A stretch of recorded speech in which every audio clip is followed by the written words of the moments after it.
everybody out there in the internet. Welcome to Aimless Babble Z, episode 430. I'm Chris Adams, the Ticket Master, joined by RPG Maniac 05. And Traptical. So yeah, we've got so much been playing. A middle segment about it's just a game. Or is it just a game? Or yeah, and stuff. And the news. Or some Is news. that the title of the... That's not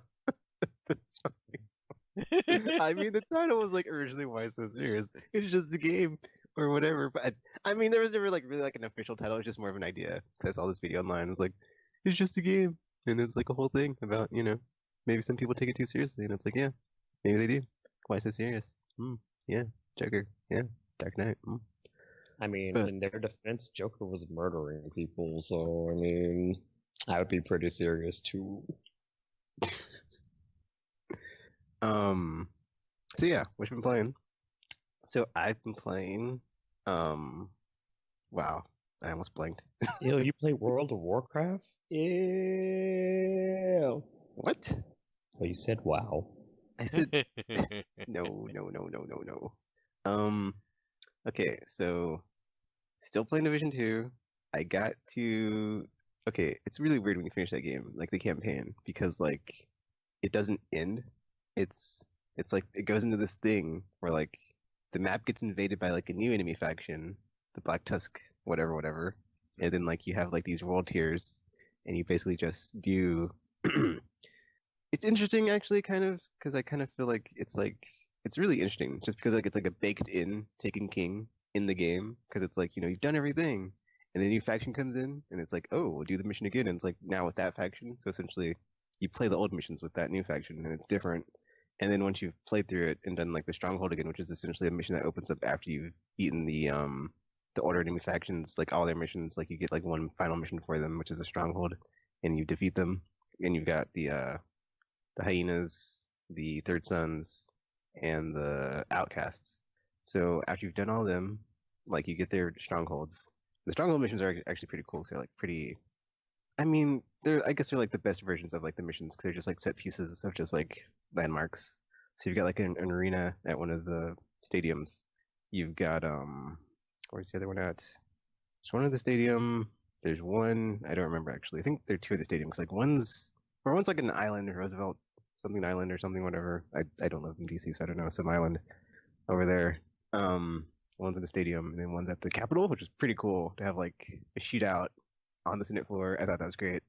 I just thought that was like, it's like some like these games like may have Tom Clancy's name on them, but they don't really ever push the bar as far as like they're so apolitical. They don't really try to like do anything or like or call anybody out or be like, oh man, let's tackle some issues here. So it's like at least they can like go to like locations or landmarks and like make it a cool like battle sequence. Cause there's DC specifically just because there's like so many. It's like there's like National Monument, there's like some stuff that happens there, FBI building. I said that last time. Like or just like on the mall, there's like just enemies just like roaming around the National Mall. And you just like get them down. It's great. Lincoln Memorial had like a cool mission. So yeah, it's just like a lot of cool location stuff. I think that's like one of the things that also like attracted me to like Division before I was like not playing it and just like tuned out because it was too Destiny. Was like the whole set in New York City, like all these places you could go and like the things they could do, which they kind of did because there's all these like cool parts when you go into the subway and do stuff. Because there's no subway in Kansas, so I haven't like experienced that in my life. So I was like, oh, that's kind of cool. But yeah, and like Times Square is like a cool mission there, like just stuff, like the landmarks, man. I thought that was great. There is also a mission or not a mission. There's like a cutscene that happens once you get your base of operations, which is like the main thing, your main hub in each Division game so far that plays, and like it cuts to New York and you see Fei Lao and she's like doing stuff, and then it has like the people that you've helped in DC, and then there's like a part when like you see the Golden Gate Bridge, so it's like I'm wondering if they were hinting at like Division 3 San Francisco maybe when that is like a thing eventually. So that'd be interesting. But that's like next gen. No, it's like Golden not Gate San Bridge. Francisco. Which is like actually kind of cool because I just like the concept of like the virus like literally did like just decimate the entire country and like you just go places, but it's like it's always in like the post of or like the after effects of like what happened with the green virus, and it's always like devastated everywhere. So I thought that'd be a cool concept. But yeah, Really, I mean, I did. Oh, actually, I did actually like randomly join in a game instead of like soloing it the whole time. After I got to World Tier 1, I like the first story mission that you redo. I just match made into it, and it like skipped me forward because I was like, I pushed the button to like cue me into matchmaking, and then it's like you got a game invite, but I'm like, that's not how matchmaking works. Whatever, and I just like went into it, and then it was like was past. Because I remember playing that mission, but it's like past the beginning, and I was like, oh, I'm actually like pretty far in this one, so cool, whatever. I'll take the credit, get the XP, which is like weird the way XP works. Like in the post game or the end game, is like your bar just fills and you get like a thingy that you open up. It's like a package or something. I forgot what it's called. Some cash thing gives you gear, and then like basically the end game in that game is just getting stuff with a higher gear score, and you just want higher numbers, which is easy to follow because it's like, oh, higher numbers, higher damage. Like I said, cocaine, man. It's just like get the thing, Cocaine. things RPG. Get the thing that kills the thing, and then get thing that kills thing better that you can kill harder thing. They get things that kills even better that kills even harder things, and like just bigger numbers because better cocaine. Um, so I'm going to like the game says I have like 6 more story missions. So I'm going to try to figure out what that is. Play through those. Play through all the side missions. Just get through all like the story just like all the story stuff so I can be ready for the expansion, and then you know work on getting my world tier leveled up to I think it's like 4 or 5 for the raid. So I would eventually like to do the raid eventually one day. Wait, did If they? not, no big So wait, deal. they tell you how many missions are left in the? Yeah, because there's like a thing in your progress where it says like blah blah blah out of 33, but I'm only at 27, so I'm like I didn't finish Oh. all the missions, but I finished the game. I got the little ending thing with like well tier 1, no. So I'm guessing there's some side stuff I didn't do, or some stuff that's like was probably maybe added post launch or in DLC or something that's like there I just haven't done. So because or there's certain NPCs in the settlements that if you help them enough, they're like, oh, I got this thing that you could help me with. It's like a personal mission. I shouldn't go back and do them. So I was like, I was just trying to like beeline it through the story. So, but now I'm glad I did because I can get better, higher cocaine drops for my stuff that since I'm in world tier 1 now. So, but then it also said like you can only raise your world tier, like I said, by doing the strongholds. So I got to like redo story missions so I can redo the strongholds and just keep looping that and just like be in that cocaine loop. So that's basically where I'm at. Oh, actually, I got class specialization. I chose the survivor, which is a crossbow. I didn't really know which one to choose. I was like, well, I'm playing a lot of solo here, and then I was like, whatever, I'll just choose this one. And you can like choose whichever one you want to. Really, there's no penalty to like, swap them. So you can just pick whatever. I thought you were like locked in. I thought that's what they said. Like maybe when the first game first came out, it was like that, but now it's just like you can just choose willy nilly in between them. It doesn't matter. It's like who cares what your subclass or your class specialization is, man? We're not gonna lock you in, man. So I was like, whatever, dude. I don't know what I want, so I'll just pick this one for now. Because it has like a, because you're like secret grenade, you can change it.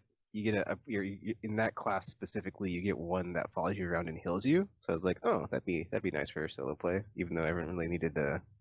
It's really weird because like before in game it was like this is like a walk in the park. I've been soloing the entire game, and then the Black Tusk show up, and it's like essentially everywhere you go in the game is like the faction war now. It's like there will always be more than one faction attacking or just like doing stuff, and it's like which is fun because you can come in and it's always like a three-way dance of like you versus them, which is always fun.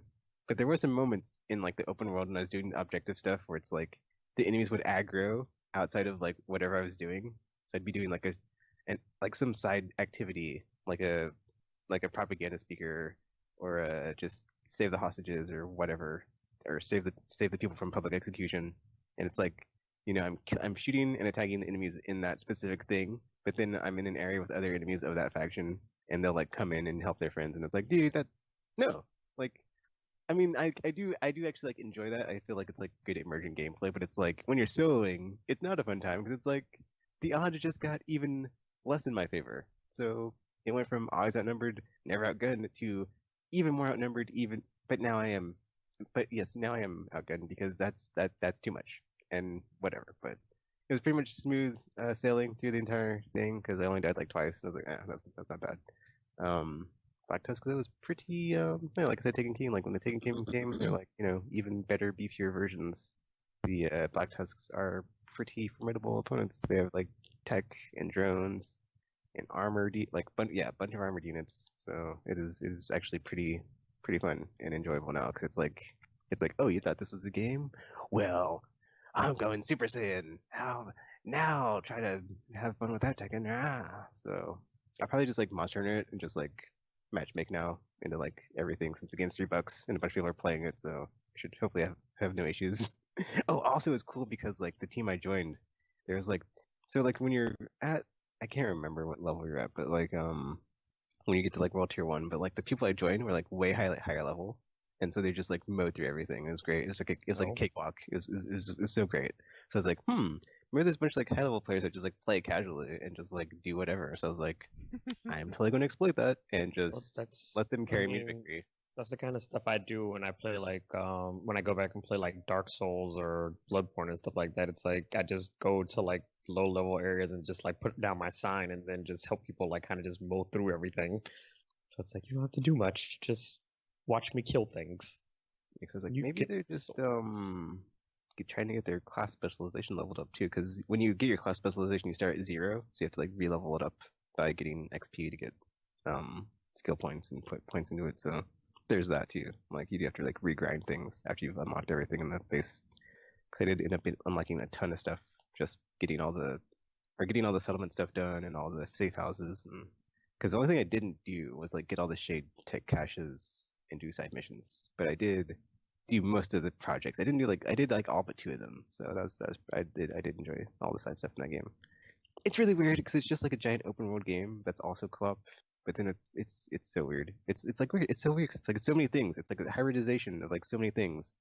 But I wouldn't say it's like truly great. It's like I guess good, but it's like I said, man. Like after playing last time, I was like, as much crap as I give Destiny, I guess I truly do love hate it because I played Division 2 and Division 1. Played those 2 games extensively these last couple weeks, and honestly, Destiny's a better experience. I'm just saying, so that's really weird to just be like, yeah, maybe the grass isn't so greener on the other side, or they just have the best cocaine, I guess. I don't know. Or like Tropical said, you share with your friends. It's nothing better than that. Or he didn't say that, but I completely forgot what he said, and I love misquoting him on that because it's just like, yeah, like Tropical said. You always misquote him on things. It's like I don't remember it being said like that. Because it wasn't. So that's the Division 2 as I gear up and try to get ready for the expansion that comes out next month. Oh man, guess what I played this week, guys? Destiny? No, I mean I did play that, but that's not the game I'm about to talk about. Final Fantasy 9, and you beat it because Tropical's still taking 16 years to do so? Someday. Close. I played Final Fantasy X-2 Last Mission, which is a What can I do for you? standalone sequel to Final Fantasy X-2. I did not know what this game was. I did not know what to expect. I just thought it would be Final Fantasy X-2, more of that, or again, or more happy fun time turn-based JRPG adventures. It ain't that. It is a tower crawl. Wait, what? It is a tower crawl of like 100. I don't know how many floors are the tower. It says there's 100 floors, I think. But then like the trophy list says it's like 80 to get to like 80 is like the highest one listed on the trophy list. So I'm guessing 80 gets you like the ending. Maybe 100 is like the true ending.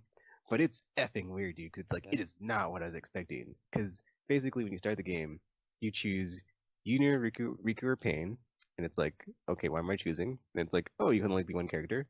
And then you go through a floor, you fight enemies. It's turn-based, but it's on a grid, like a strategy RPG, which is like, this game's so weird. And so like you have dress spheres that you can pick up, but you can only, equip so many of them, and then your inventory is limited to like 20 spaces. And so, oh man, so it's like if it's not equipped, it's in your inventory, and so you get items that allow you to fuse your dress spheres, but you can only fuse 2 of the same type to level them up, and that's how you level up your dress spheres.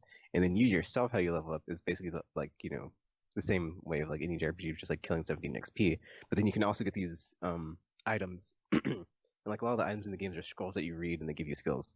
And so you can like read these scrolls that are, I forget what they're called. They're like, I'll just call them level up scrolls, honestly, because I don't remember. But I think they're actually items because like you drink them, it's like a something. So I kept calling it level up juice. It's so weird. But then this game is evil, dude. This game is like the worst Final Fantasy spin-off I've ever played, and like it was so brutal. It was so hard to get to like the first like okay. Here's the thing: is like the learning curve is a bit steep, but like once you get it, you get it. That being said, I would say it's not worth it. Like, they're okay. So like, as you're going through the floors on the tower, there are traps on the floors. So you'll step on a trap that will, it could be a giant spring that bounces you either near the exit or just somewhere randomly on the floor.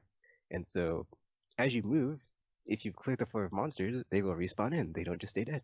And then if you stay on the floor too long, the founder shows up and he kind of instant kills you. It's like, oh, you took too long, Oh, you're dead. that sounds similar to Tartarus in That, Persona 3. that happened to me on like the 15th, or was it the 25th? I don't remember. There's like a floor way later on that I was like trying to get to like higher up in the tower, and I was like, I just couldn't figure it out. And then like Logan came into my stream, and I was like, dude, this game, dude. And so apparently, like, oh, also that's the other thing is like in order to get to the next floor, you have to get to the exit, and so not all the exits like let you proceed without doing something. Some of them are sealed, and you have to like do something to like unseal them. But it doesn't tell you, and it doesn't give you a clue. And some of the things to unseal them are so obtuse. It's like, how would I have known?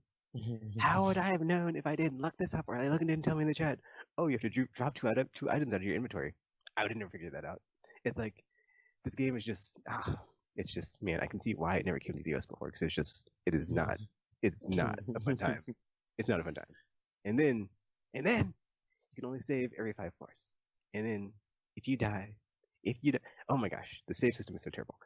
It's like you can't just go to like a save sphere and like load a game. You can't just sit out to like the main menu to load your game like in 10.2 in the remaster anyway. It's like you have to quit the game and then restart it to load your game, and it's just like it's so bad. It's so bad. It made me rage, dude. Like if you want to see some chicken rage, just watch the 2 streams I did that game because I was angry. Taking got angry and like Oh my. man, just like I was determined. I was like, this game's not gonna beat me. I'm gonna show this game. Like luckily I had someone in my chat that like had played it before and was like helping me and then like giving me some tips because I was like, dude, I'm completely lost on like what to do in this game. I've never played it. And then like after like okay, the first time I had like a good run. I got to like 410, I think, or something, whatever. Like 415, 416 was kicking my ass, dude. I was like stuck. I was like, man, I'm never gonna pass this floor. And then I just restarted because I was like, okay, well, knowing what I know now, I did the thing where like after the game beats you down because like Destiny style or like every game like that like it's one of those games where it's like it doesn't tell you and like you just have to learn. It's like I had to get good. So it's like after I got good after like the first 3 hours. Oh, the first 3 hours. Oh, this game. Okay, so after the first 3 hours, and then learning how the game works because there's an NPC before you go to the tower that's like tutorial and just like text of like how to play the game because it's not a playable tutorial. It's just like, oh, read the thing. It's not all the things though because why would it be? So this game, man, because there's a status effect that you get that is a bomb. Like it's one of the bombs that you like the fight in the battle that blow up do the instant kill thing or not, or sometimes it does sometimes it doesn't, whatever, the firebomb thing like in Final Fantasy 9, the edge second. Okay, that thing, if you step on that thing's thing on it, its trapdoor. Oh my gosh, the traps. Okay, sorry, focus second. Okay, so if you step on the bomb trap, one of your items in your inventory randomly explodes. There is no way to get it off. You're gonna lose something, and it could be a dress sphere that you've leveled up really high. It could be an item that you really need. It's just like, why is this a thing? Why does this exist? Who did this to you? Why did you do this, Final Fantasy 10 development team, 10-2 development team? Like, did you just want to? Did you want to just get back at your fans? Did you think they didn't love you enough? Was it not enough for them? I told you they need a hug over there in Square Enix. I was like, and then there are little traps that are trap doors where you go down a level, and I was like, what the f is this f? And then okay, but yeah, okay, the more I talk, the more angry I'm gonna get. But like this effing game is like, it's not a fun time. It's like enter at your own peril, or like in like Dante's Inferno, like abandon all hope, ye who enter here, because dude. In all fairness, it was hell. So I mean, it's not a fun time. You're not gonna enjoy it. At some point, it was getting okay, but then after I found out the whole like, oh, there's sealed exits that I don't know how to get through. That was it for me, dude. I was like, I don't have time to look at the guide of like, how do I get through this one? Oh, what do I do? Do I have to like throw an item? Do I have to drop an item? Do I have to like equip a certain because I would just like be randomly playing and just like do something because I'd heal myself or I would change outfits and then like it would like cut back to like the unopened thing and like the seal would break and I'd be like, dude, how was I supposed to know that was how to open the thing? And I was like, I can't with this Well, game. you still did it. So When you there do it was on an that. action RPG, that is not the way to go. That's not a fun time. And I was like, Well, I mean, based on what you've said about the seal so far, though, it sounds like you would end up doing these things oh, it's all fun anyway. and games until you get to one thing. You're like, what do I do now? Because I can't figure out how to open it. And it's just like, oh, do I do this? Do I do this? Do I do this? And it's just like, Because, like you said, with the whole inventory thing being limited, it's like eventually you probably would have dropped 2 items out of your inventory, and then it would have just been like, whoop, there you go, pop, bitty, pop, pop, your seal is open, kind of thing. So there's that. no. Oh, RPG. But then also me and Layla couldn't found out because we're like, can you even like just like hardcore grind it out and just like gain levels to just like dog walk this game because it needs to be dog walked into hell and into the trash. That game needs to not exist anyway. Oh my. But then like we did figure it out. I think when you get to like the 20th floor, because I believe like yeah, okay, that's my moment of like victory. I was like, this is a personal victory for me. I may have not gotten to like 480 or 400, but it's like I don't need to get that far because I've had my fill. I've had my fill. I've had my fun Final Fantasy 2 or lack thereof. Final mission or last mission. Well, you abomination. And I'll take this as a personal victory. I got the 420 and I beat Ochu and like yeah, it was I beat him down and like yeah, I got the item that was like go back to the beginning with like all your stuff and like you could just keep doing like the first 20 floors over and over and just like get like super leveled up. But I was like, this isn't a fun time, and this has put me in a dark place. This game, I was raging, dude. Okay, I was like towards the end, I was like after like I had like figured things out. I was like, okay, not so bad, but like the first 3 hours, man, 3 hours of like just Final Fantasy dungeon torture, no safe word. It was not a fun time. That's what I'm gonna call this game because that's what it was, and I was like, And then oh man, don't get me started on the economy. You get like no money, and then like you get to the shop, and it's like, oh, there's stuff to buy. I don't have any money, and then I figured out, oh, you have to sell items, but then the items don't sell. It don't give you a lot of guilt, and it's just oh my gosh, like the rage and like that's the thing. I can't play that game because it makes me rage. It's like It sounds almost like a roguelike as well. it to is. describe it That's to, the thing. That's the so- thing. That's man RPG. I was like playing through it, and I was like, I'm like my brain made the connection. I was like, this is roguelike, Final Fantasy. How could you do this to me? It's just man. I was like, I'm playing roguelike. I already don't like the game, and I was like, you know what? One viewer in my stream because you really want me to. I'll start back from the beginning, and make it to 420 because I'm awesome. But I will never play this game on stream again because I tested it out, and it's just just play it for yourselves if you really want to have like a not fun time. But take it from me, it's not worth playing. Do not want.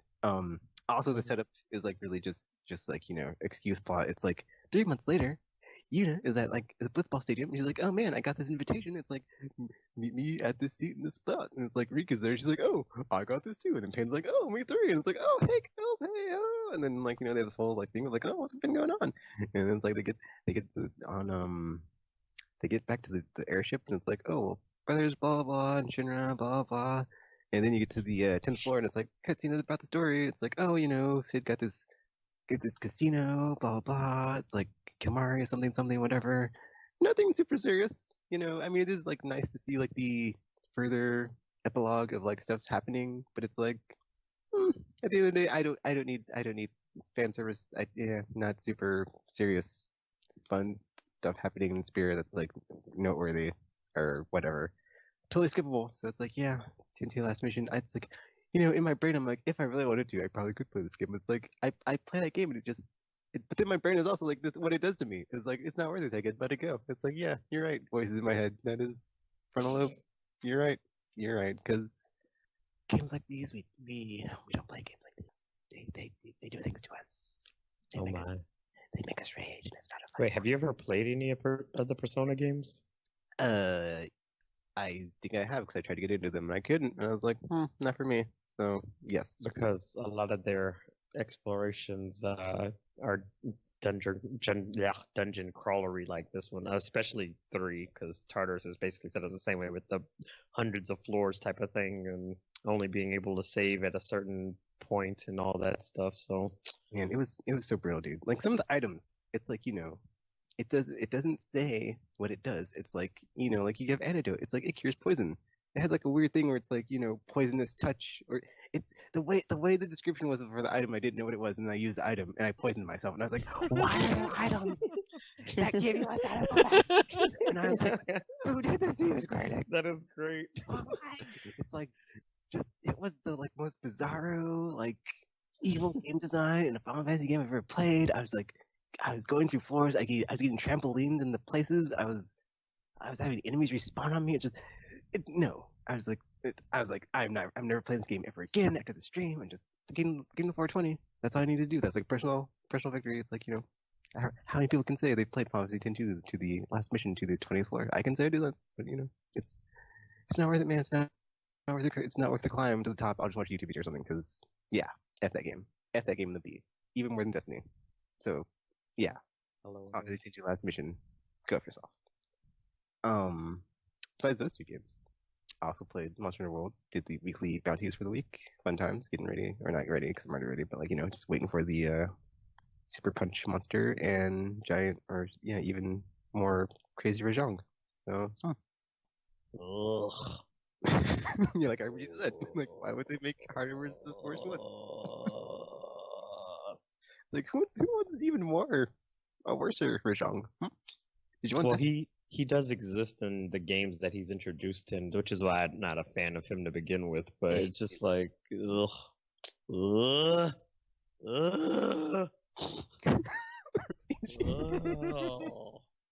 When they first announced him, I was just like, why, Capcom? Why? Of all the monsters you could have chosen, you choose one of the ones I just don't like. Why? So yeah, I guess he's gonna be a thing for a while. So yay.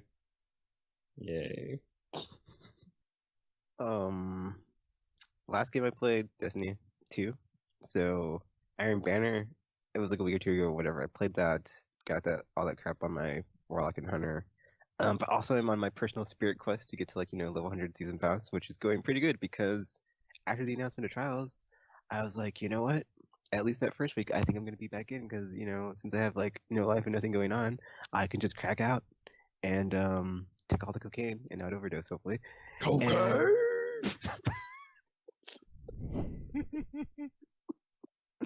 And get, since the artifact does not, or the artifact is like basically infinitely upgradable to get your power level up. I can just grind it out to get super high level, and then hopefully have some advantages in Trials. And Trials was a fun time back in the day, so looking forward to it. Was it fun though? It was. I guess fun would not be like 100% accurate. It was an experience, so but it was like kind of unrivaled. I was just about to say, I remember playing Trials. Oh no, about how much fun I was having. It was a what was the I don't know. It's like it was like a call to those who would like to know if they are worthy enough, and like getting to the lighthouse. I know that I'm worthy, and I'd like to like hope I'm so good. So now I've been like basically just going, and then like there in Destiny 2 the competitive playlist, there's like the whole like Valor system, or the Valor and the Glory, and then like that's like your tiers of XP, and like Valor's for like unranked, which is like it's whatever because like it always goes up, and it's like it doesn't matter, so whatever. But then Glory is for like the competence can't talk, competitive side. And I've gotten Recluse, which I believe you needed like Fabled. I can't remember what level you needed to get that one, but like whatever. So it's like I got Recluse, but I didn't get I'm blanking now. Luna's Howl or Not Forgotten. So now I'm going for Luna's Howl because you gotta get the Legend Ring, I believe, which is man. I got the Fabled 3. Am I Fabled 3? I'm either Fabled 2 or Fabled 3. I played a lot of competitive the other day. I didn't. I was doing really good too. It's on stream. It's like, oh man, I'm doing great. But so Fable 2, Fable 3, and then under after Fabled you have Mythic, and then there's 3 tiers of Mythic, and then you have Legends. So it's like I basically just got to get to Mythic, and then 3 tiers of that get to Legend. But the games in Fabled pretty good so far. Right? And then I'm just expecting it to get harder and harder. But like I'm basically just doing this as like practice for trials, and then there is elimination in the thing, but it's just like fake trials or imaginary trials or just like not trials, but are just like or scrimmage trials, whatever, or just whatever. It's not the same thing. It's and like I'm considering this practice, and then like as I get higher in glory, I get better. Hopefully, get those 2 sweet guns because I'm definitely going to need them. Because any crutch, I will take it because it's been a while since I've been super into PvP in that game. So, but yeah, that's all I'm playing. And there's been like a PvP thing. It's like for me in Destiny, it's just like sometimes it's fun, but then it's like with trials and wait, was trials the only one? Because I think Iron Banner was just team stuff or like full on team stuff. But yeah, it was only wait, trials. no, they did have other PvP stuff, like performance sector stuff. But Trials was the main one with the elimination and stuff. I remember like playing it before, and I was like, one, I'm not good enough at this to be doing PvP with anybody. Even though there were a few times where I had some good runs with people, and then it's like, then we'll just come across this one team that just like wipes us out, and just like, holy crap, I'm sure what we're supposed to do in that situation. But because I think I only went to the Lighthouse like once actually. In like all of the billions of times I played Trials, and I don't know, it just never seemed like super fun for me because there would always be like these people who I guess like they're friends or whatever, so they already kind of like have strategies down and stuff, and then I don't know.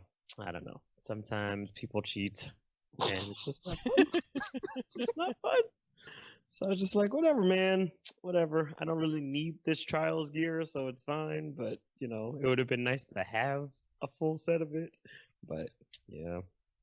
Oh, also, they put out a video for the whatever. I forgot what it's called. Like a season of the Worthy. I forgot what like the specific name of the video is. I can't remember, but it's something dev something whatever, like a preview essentially. So this time around in Trials, if you go flawless and you got the armor on, it glows, so people will know in the tower because it's like, oh, they're glowing. I'm a glowing god of the crucible. Yes, yes. So it's like yeah, it's like Tekken, so it's like clearly I must have the adoration of my fans and or like imaginary or perceived whatever in the tower as I like walk by, and it's like yeah, who flawless? Me. Ha ha ha. Did you? Oh, you're not. You're just some peasant. No, that's not glowing. Oh gosh. Ha ha ha. So yes, you're gonna be that guy, huh? Wonderful. It's like it's funny how like it's funny what the things are that like will bring me back over to the dark side in Destiny of like I like just when I thought I was out, they pull me back in. I'm like I see Trials. I'm like I don't need this, but I'm all of a sudden I'm twitching and shivering like I gotta get that cocaine. It's just I want it. It's just, cocaine. And they haven't even shown the weapons yet, so it's like and it's the old armor too, where like the Anubis and like the eagle and like the sweet goodness of the original OG Trials awesomeness. So just yes. I wanted so bad for Destiny to be good. Just like. Because it's like it makes me sad because it's like I enjoyed playing when we used to like raid and stuff, but it's just like outside of that I would pretty much never play because I'm just like I don't know if I actually like this game or just like I like playing it with my friends or whatever. That's like one of the main problems is like if you play the story in the campaign and you get to the end, that's like a drop off point, and then it's like when you're in the end game and you're geared up to do the raid and all you do is raid, it's like that's also a drop up point because it's like what else is there to do? Because basically when you're playing the game, all you do is repeat the same thing. It's like there's never enough new content to like never exhaust like the amount that you're playing or putting into it, and then it kind of like because you do that so much, it just gets old eventually. It's just like it always runs out of gas, so it's just like it makes me sad. That's why with Outriders, which I'm assuming is basically Destiny, could potentially like be something. It's like Avatar: The Last Airbender meets Destiny sort of thing, with everybody in their random elements sort of thing. But I'm like, do I really want to even bother like looking into something like that? Because That's also what happens is like after you've had one, like I said last time, I mean the cocaine may be nice and everything, but some people only need like their one fix and they're good. Or it's like, yeah, you know, it's they like can have they can be like not taken and like, you know, not be an addict all their life. I And want all enjoy the drugs. things. Yes, This- they don't need all the cocaine. It's like we need all the drugs. We just need the one, man. So yeah, I'm like, So it's more and more, and that's the thing too. Like I said last week with the whole beating each other to the punch type of thing, because like now it's like everyone's gonna want to be the next Souls or the next Destiny or like the one where it's just like everybody's copying me. So you know, like whenever you think of this type of game, it's like it's because I was here first. So never forget, because now you're all like me.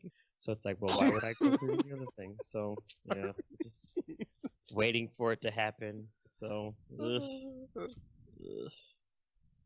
ugh, ugh. Tropical. Well, I played a little of Division 2 just to see. Remember when I was playing it, there was that bug in turns out it was the college settlement, and there was an exclamation mark. I couldn't remember what it was. I just remember there was a door that was supposed to open, but it wouldn't open, so I couldn't go in and talk to the guy to get rid of the exclamation mark. And then so I was like, okay, so I'm gonna see if they fix that because it's been a long time. And I went in, and it took a long time for me to just figure out that I don't even know what that was. It was something. But I guess it's fixed, like, because I went over to the door. I was like, oh yeah, this is the door.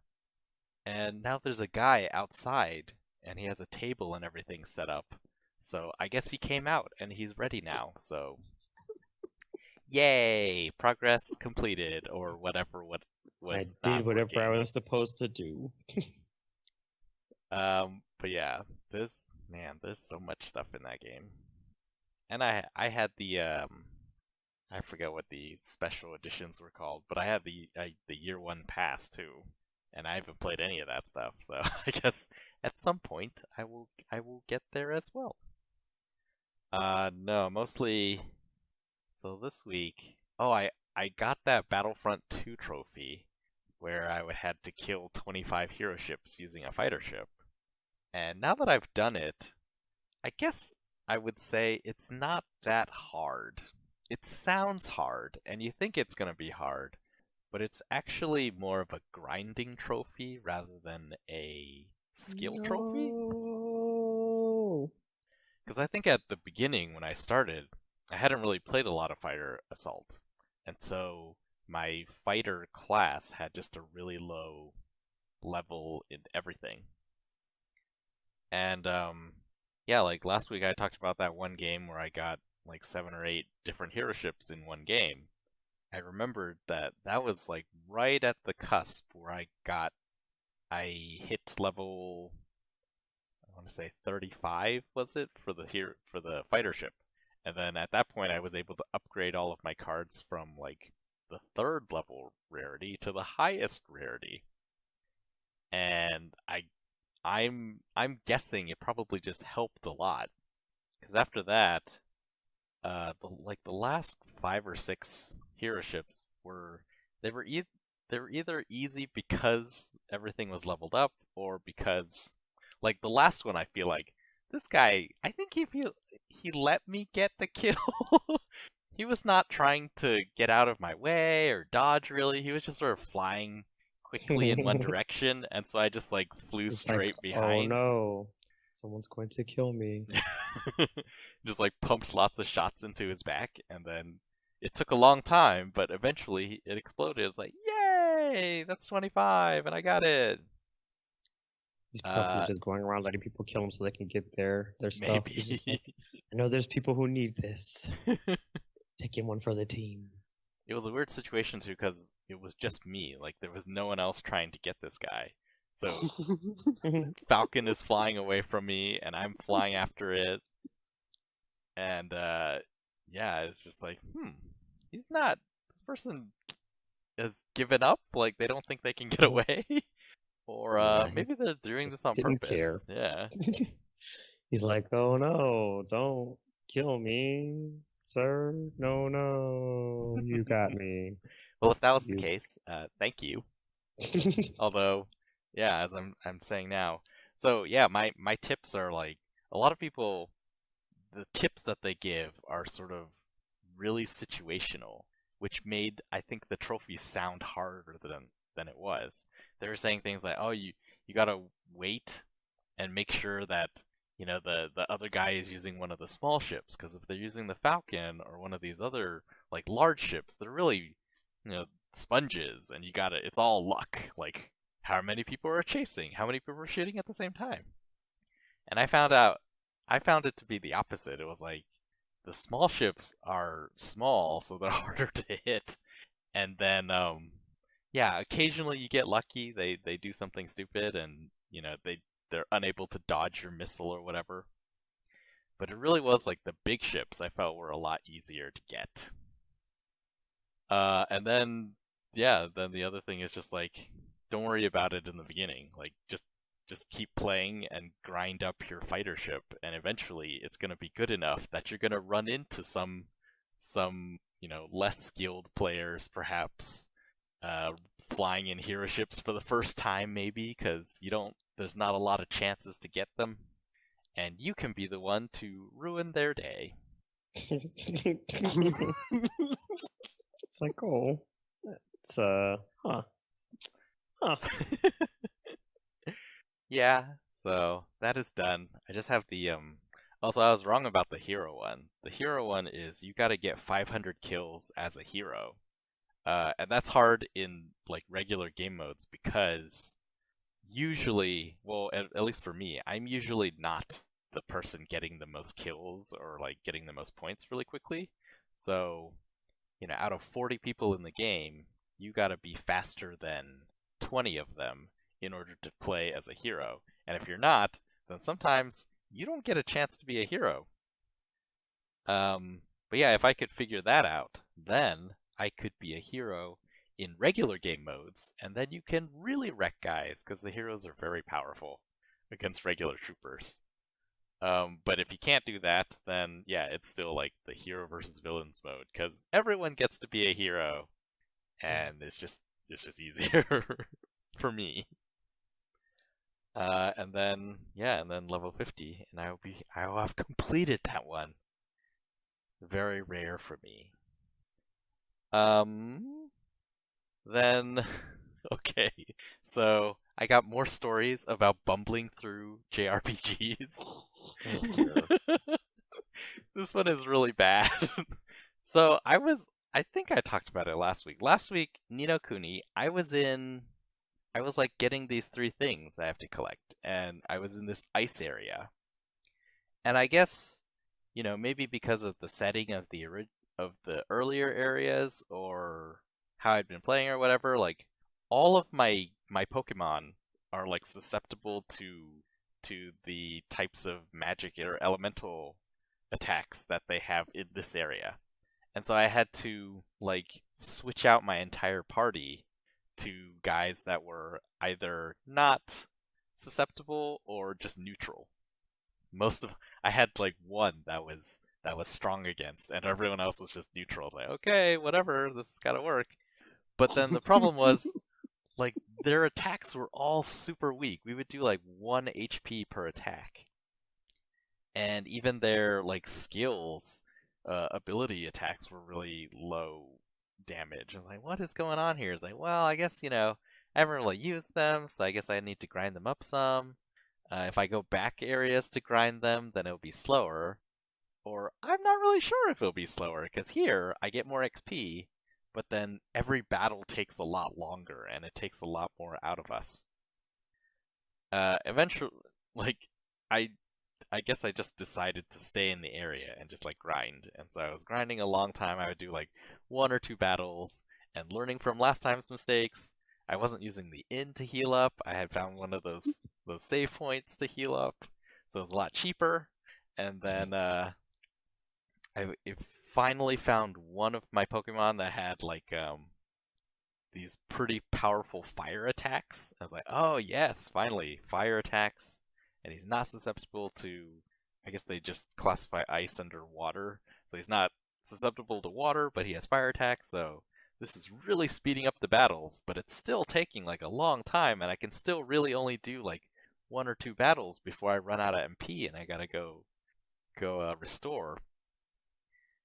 And I did this for maybe 3 or 4 days, during which like part of them I was like really sick or like recovering from being really sick, and so I was not really in the most patient mood, and just there were just like really annoying things that would happen. Like, one of the enemies that I kept fighting, it had some attack where it would cast it, and then one of my characters would just die instantly. I was just like, so mad. It's like, are you serious? I would actually be pretty mad about that too, It was awful. And I just didn't feel like I was making a lot of progress. So after like a few days, I was like, okay, so I must need better equipment. Because my guys are leveled up now, and they're still doing like 2 damage, 3 damage. Like, this makes no sense. So I went back to a previous town, and I bought all the equipment there that I could use on my characters, and then came back, and then somehow, like, it still took a ton of effort. I was able to get through this area and finally get to the end and fight the boss. And the boss fight took forever because I had like 2 characters that can do fire attacks, and those are the things that are most effective. But, that's relative. It's like they do 40 versus 2 damage. And it's like, okay, so 40 it is. But they're expensive. Like, you don't get that much MP. And I think each fire attack was like 9. And then once I decided, okay, this one just isn't, worth it. So I should just use Oliver's fire attack, which costs 4. And I went through all of my MP regeneration items in this last, like, boss fight. Jeez. It was down to like, fire, fire, fire, fire. Oh, 1 MP.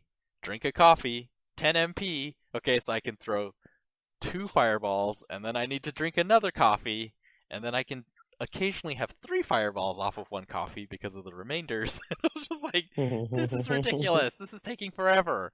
And the boss, like, it wasn't a hard fight. It was only trying to attack me, Oliver, but then it was like walking around. So I was able to run circles around it and just like keep casting fireball, and it could never hit me. So we're just like, it's not doing damage to me, and I'm doing like very little damage to it. Finally, took it out, finished that area, able to progress with the story. I was like, oh yes, finally. But I still, judging from this experience, I'm clearly too weak, right? So I need to, I'm just going to stay here and probably fight some more. And, every time you do some story stuff, like more side missions appear. Got some of those. And at this point, I'm like, oh, I drank all my coffees. So I'm going to get more MP restoring stuff. And I don't think I'm supposed to be using the coffees directly at this point because they only give me 10. And, like, I can hold a maximum of, like, 150 or something like that. So, like, I don't think little boy should be drinking 15 coffees in a row. He should not. So, yeah, I went into the alchemy stuff, and I was like, okay, so this is how I make better coffees. This is how I make cappuccino. And I was looking around, I was like, okay, well, I need certain ingredients, and I started going to all the stores to look for the ingredients, and I went to the town. So previously I went to that previous town, right, to get equipment, because I thought that was the last place I could buy equipment. But I was looking for these ingredients for coffee, and I talked to the the vendor in the town that I was in, the current town, and that guy sells weapons.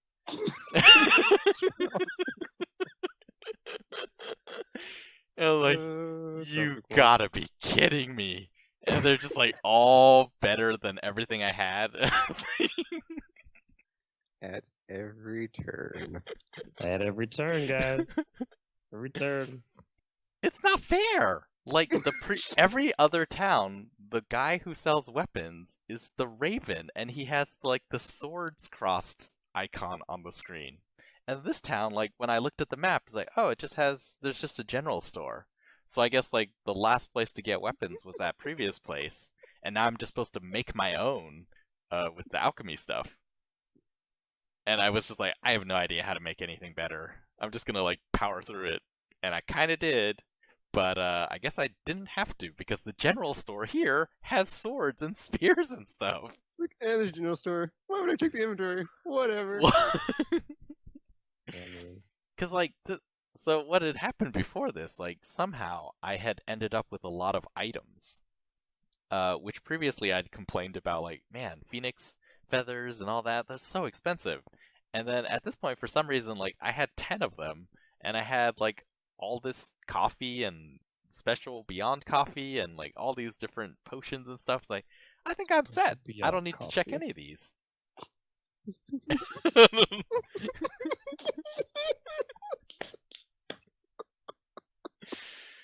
And what was more like, it was weapons that were like elemental fire weapons. So I was like, oh my god.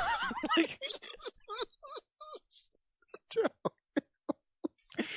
it was awful. You're just really bad at playing RPGs. Huh? Everyone knows you always check every shop in town anytime you go anywhere, because sometimes people sell multiple items. I think I've been playing different RPGs. Like, I never bought stuff in RPGs. Because I always felt like every time I buy something, you know, very quickly afterwards, I find the thing that I was supposed to find that would improve my... You know, it's like, you don't buy guns at the gunsmith. You just go out and get engrams. Because the gunsmith guns are not good. Well, the gunsmith guns are decent. You can get a decent roll sometimes. You just gotta infuse it up. But then power doesn't matter really now, so you don't have to infuse it up. It's just you're good to go. I mean, with games that have crafting systems, this is like semi yes and no. Because I mean, you still buy stuff every once in a while, but then you can always like craft your stuff from stuff that you get around from like monsters you're fighting like in that area type of thing.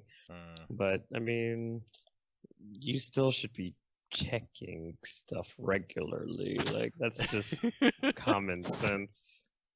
It's really insane, I guess, then, that I've never done that in these games. This is why it takes you so long to finish games. Because you don't do things that make sense. Oh yeah, that's why you still never beaten Final Fantasy IX. Should I be buying stuff in Final Fantasy IX? You should be doing everything in Final Fantasy IX. Well, like, actually, I guess it does make sense. Like, this is just like hilarious because it's like it's an unwritten rule. Charlie was like, I don't buy things from shops. Whatever. just get things out in the field and dungeons. I need my rules to be written. Right? It's yeah. But yeah, like now that you mention it, that is kind of a pattern. I remember The World Ends With You and Crisis Core. I was playing both of those at the same time, and they were like, the final bosses were super hard. I hurt my arm playing those because like yep. Ow. I mean, I get that you have to do stuff, but like, I don't think you should be hurting your arm. Because I don't remember exactly what it was. In my mind, after I'd lost a few times, I had determined, like, okay, basically I just need to be like way faster. I need to dodge way faster. I need to attack way faster. I need to do everything faster. So I was like going super fast with like the touchscreen on World Ends With You, and then like when I was playing the end of Crisis Core, I was like dodging and everything. And yeah, when I watched my wife play The World Ends With You, when she got to the end, I was like, that was really easy. It's like, what? How could it have been easy? She's And like, because you suck. Yeah, I looked at her badges and everything. It's like, oh my gosh, like you have way better stuff than I did. I did not know this kind of ability existed. And yeah, I guess it's because maybe I don't try to get everything, and then so I don't have helpful stuff. Makes it harder. Yeah, tropical.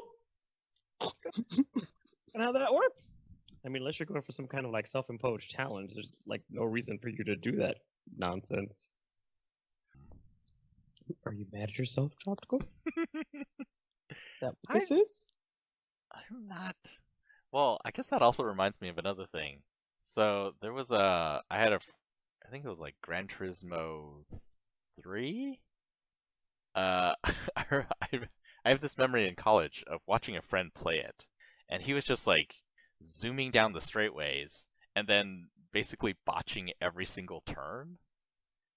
And I would say like you could have like I watch him a lot and be like you could have won those. Like there's a lot of those races you could have won if you just had like turned and like braked at the right time and like driven well. And he's like, nah, it's fine. I'll just like get money and then get a better car and then just like and then win that way. What? That is not how you play, Gran So I guess his logic is that if I'm fast enough, I'll be too far ahead for it to matter anyway. Kind of Yeah, thing. essentially. And so like from that point on, like there's been times when I've been playing Gran Turismo and I'll be like, I can see if I do this everything perfect, I can win. And then, so I'll like deliberately not upgrade or like not get better cars and just like play it again and again and again until that one perfect drive is like, yes! Tropical. Oh, that hurts my ears. You're a terrible gamer, Tropical. Just want you to know that. Or am I amazing? No, You're no, definitely not amazing. You're definitely not. Because you do things that don't make sense, and then you're like, "Why is this game so hard?" It's like, well, you're making it harder than it needs to be because you're doing stupid stuff. So yeah, that's why. Cool. As an RPG player, we always find ways to exploit the system to make life easier for ourselves. But Tropical does the opposite. And yeah, good job. Good job, Tropical. Good job. Well, yeah, so I don't know what I'm gonna bumble in Ni no Kuni next time, but it's gonna be something. You'll finish it, so you don't have to worry I can't wait about for the. I've never played Ni no Kuni. I'm just like looking for like the inevitable. Got to that last boss, got him down. I thought they had the game beat, and it had a second form. No. No, the final boss is actually fairly easy in that game. Well, for Tropical it might not be, but I mean, under normal circumstances, the final boss in that game is pretty easy. Although I'm pretty sure when I played, I was like far better at it than Tropical was, so I didn't run into any like issues like that. So it may have seemed easy, but yeah, Tropical's kind of a mess. I think so far, like Ni no Kuni has been sort of a perfect storm of like a lot of things because I have been trying to exploit it. I was just like, I was doing the South Park like we're gonna just hide here and kill boars. Like there were days when I play Ni no Kuni and I just turn off the sound and then I'm not even like looking really at the screen and I'm like doing other stuff and I'm just trying to grind levels. I have never done that. That's that's new one to me. It's like I mean I do play games with like no sound on now when I'm like listening to like music or something in the background because it's like there's so much grinding in certain games, but it's like not in like not in that specific context where Tropical is just like I gotta get stronger. Well, no, when I'm grinding, I kind of do. I mean, I'll just like because I do that like during the podcast and stuff too. Sometimes I'll be like, oh, okay, we're podcast, so I can like just mindlessly murder things while we do stuff because I can multitask. When I'm playing JRPGs, I don't usually grind up to get an upper hand. It's just tedious for me. So I will usually just try to get through as fast as possible. Well, that's how you do it while you're doing something else. So that's not fun, dude.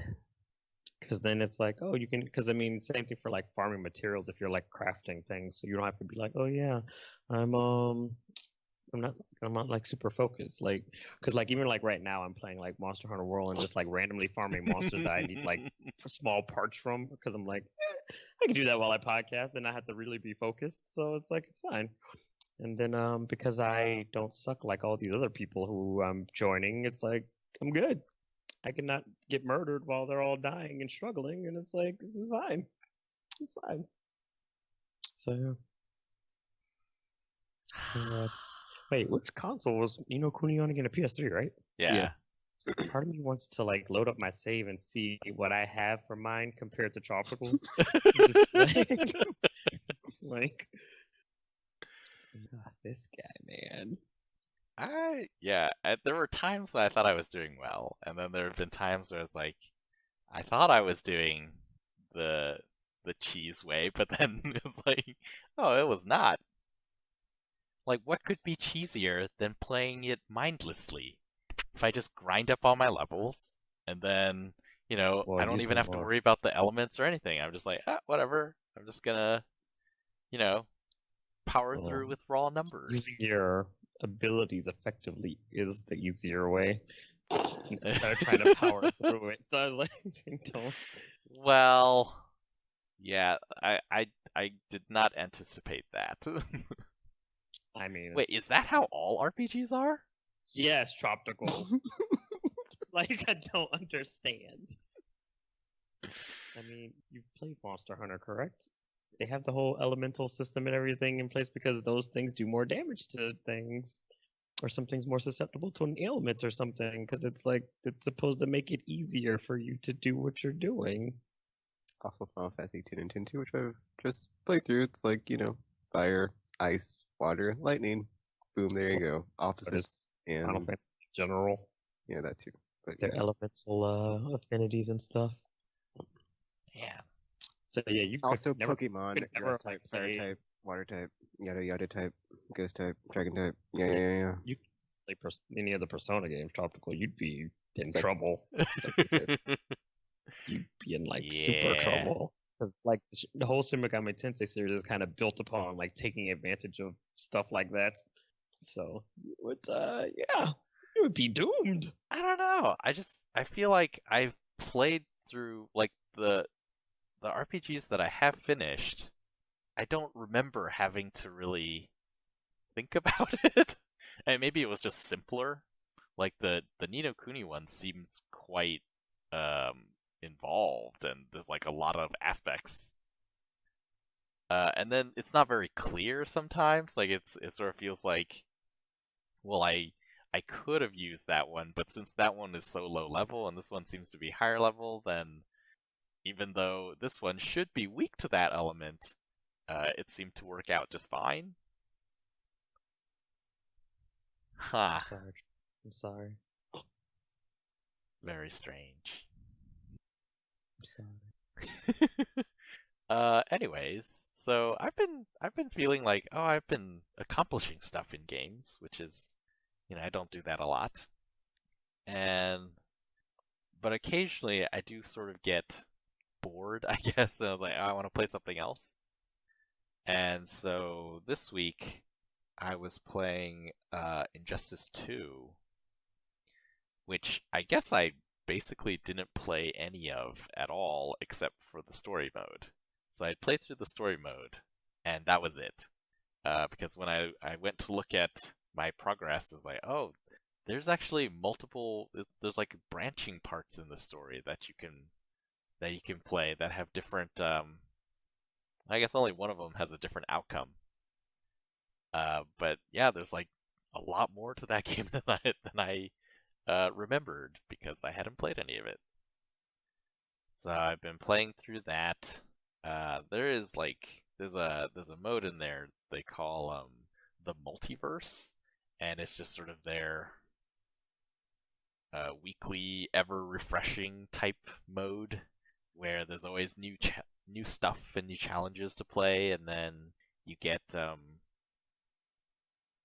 what do they call it? Gear. You get new gear and stuff for your characters because you can customize them, and they get like more health, or they do more damage, or they have more defense, and occasionally they can get new moves and stuff like that.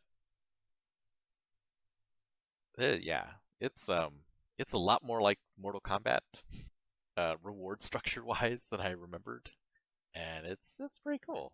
It's a good, I think, so far for me. It's been good. It's been a good like alternative when I've been frustrated by Ni no Kuni. Still your own fault. Yeah, that's man. Well, hopefully it goes smoother now. I mean, Now. at this point, you're close to the end game, so I mean, So wait, did you finish it? of course I did. I Not guess you. I don't remember what your problem with the game was. It was gamer that Uh, issue. Was it Gamer that didn't like Ni no Because like Kuni? the little monsters or something, he's like they're not smart enough or something. the AI is kind of terrible, but that aside, though, I mean, I didn't necessarily like the game overall because I wasn't like too fond of the characters or the battle system in general. Like I said, it was not necessarily fun. It's just like something that I was like, I could have just watched this as a movie. You got see this kind of nonsense, but I mean, it wasn't difficult by any means. Just tedious. I think I remember gamer like disliking it more, but RPG was like, well, if they make a sequel, I think they can probably improve a lot of these things. But you And they never did played the make a sequel, right? but I heard it was not better, so, yeah, so I didn't buy it. Well, there you go. Yes, there was a lot of potential there, but it was just not necessarily fun. So yeah. And then just hearing Tropical talk about it kind of just reminds me of like it not being all that fun. And I was like, yeah, I remember this, especially like the early game where it's like you had to pretty much just like fake your way through it because it's like everything was scarce. And it's like, well, I mean, yes, you're technically playing as a little kid, but at the same time, this little kid's kind of annoying, and so is Drippy. So, what's his name? Drippy. Pretty sure that was his name. Yeah. The thing.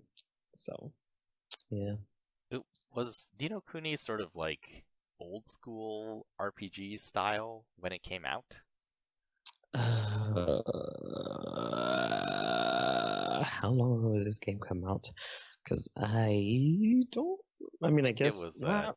2013. It's not like. Because it's not really like turn based. I mean, in like this in like the structurals in the structure side, it kind of is old school, but like the battle system was more action RPG ish, like the trend was at the time. So it wasn't really like old school in that regard, but especially because it had the whole Pokemon aspect.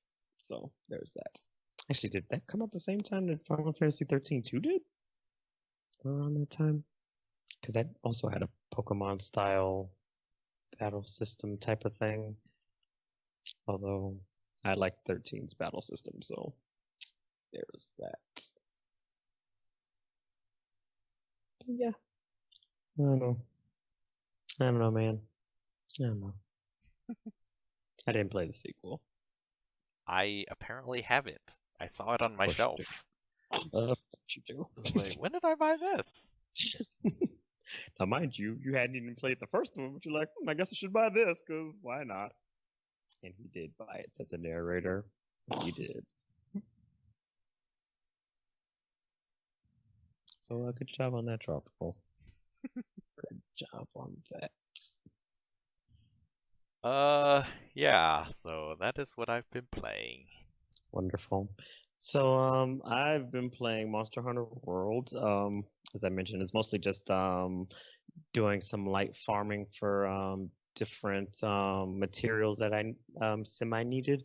Because this week or it might have started last week, that they released the event quest that had both Silver Rathlos and Golden Rathian as the quest monsters, which is great because I've needed them for the long time. Well, mostly Golden Rathian, so I can finish my my weapon for her for the longest time. But they did. I think you need to be at a certain level for the guiding lands for them to show up. And since the way the guiding lands work, you can't really like you don't get to choose your monster unless you like have the lures to lure them out. They kind of just randomly appear.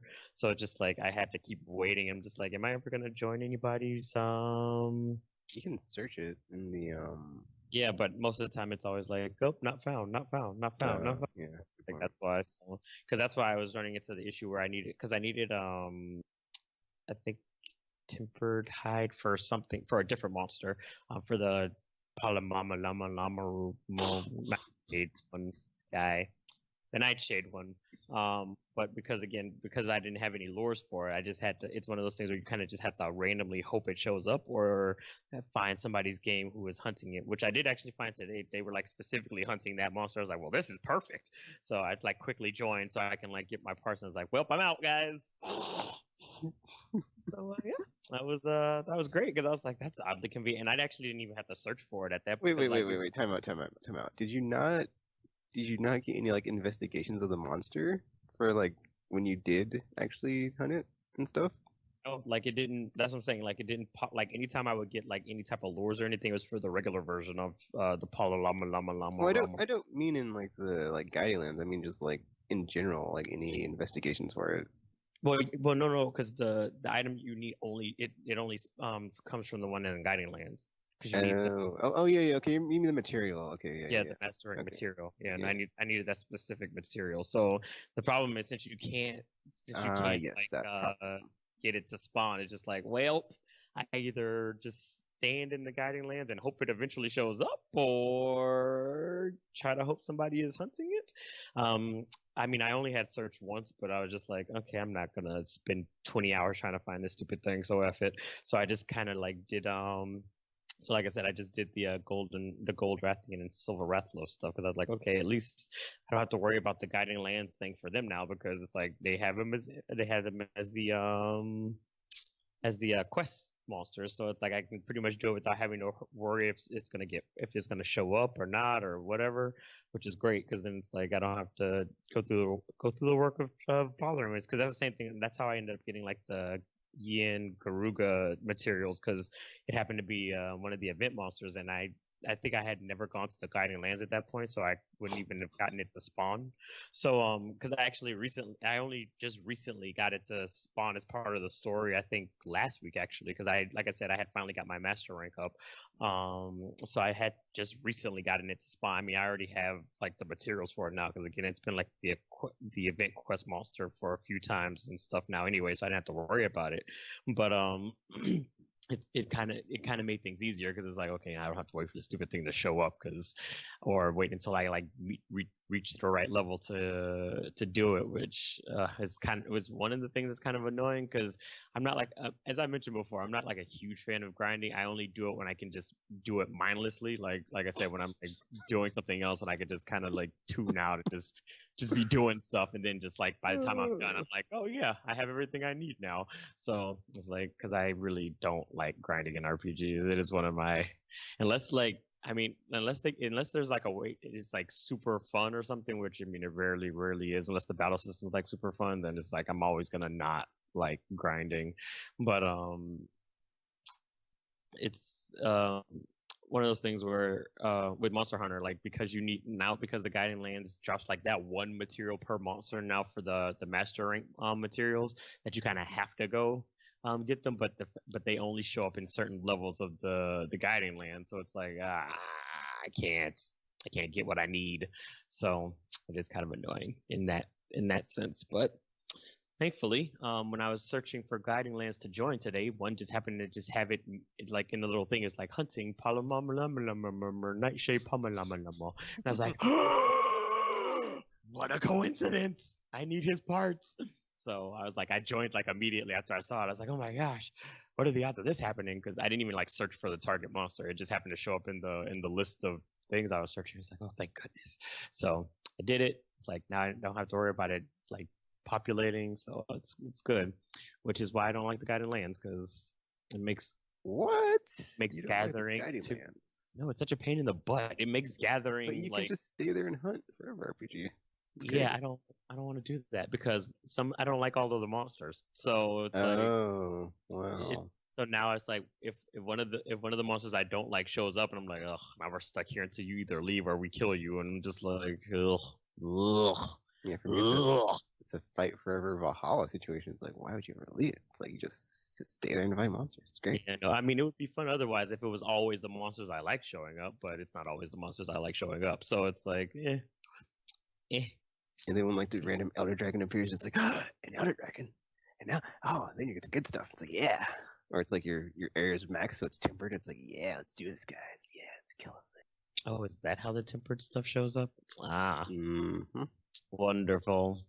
Because I was wondering, because like sometimes there are things that'll show up, but I mean, I'd be in other people's games at the time, so I didn't really know. Because I only just got my Willspired Waste up to level 7, so that's max now. But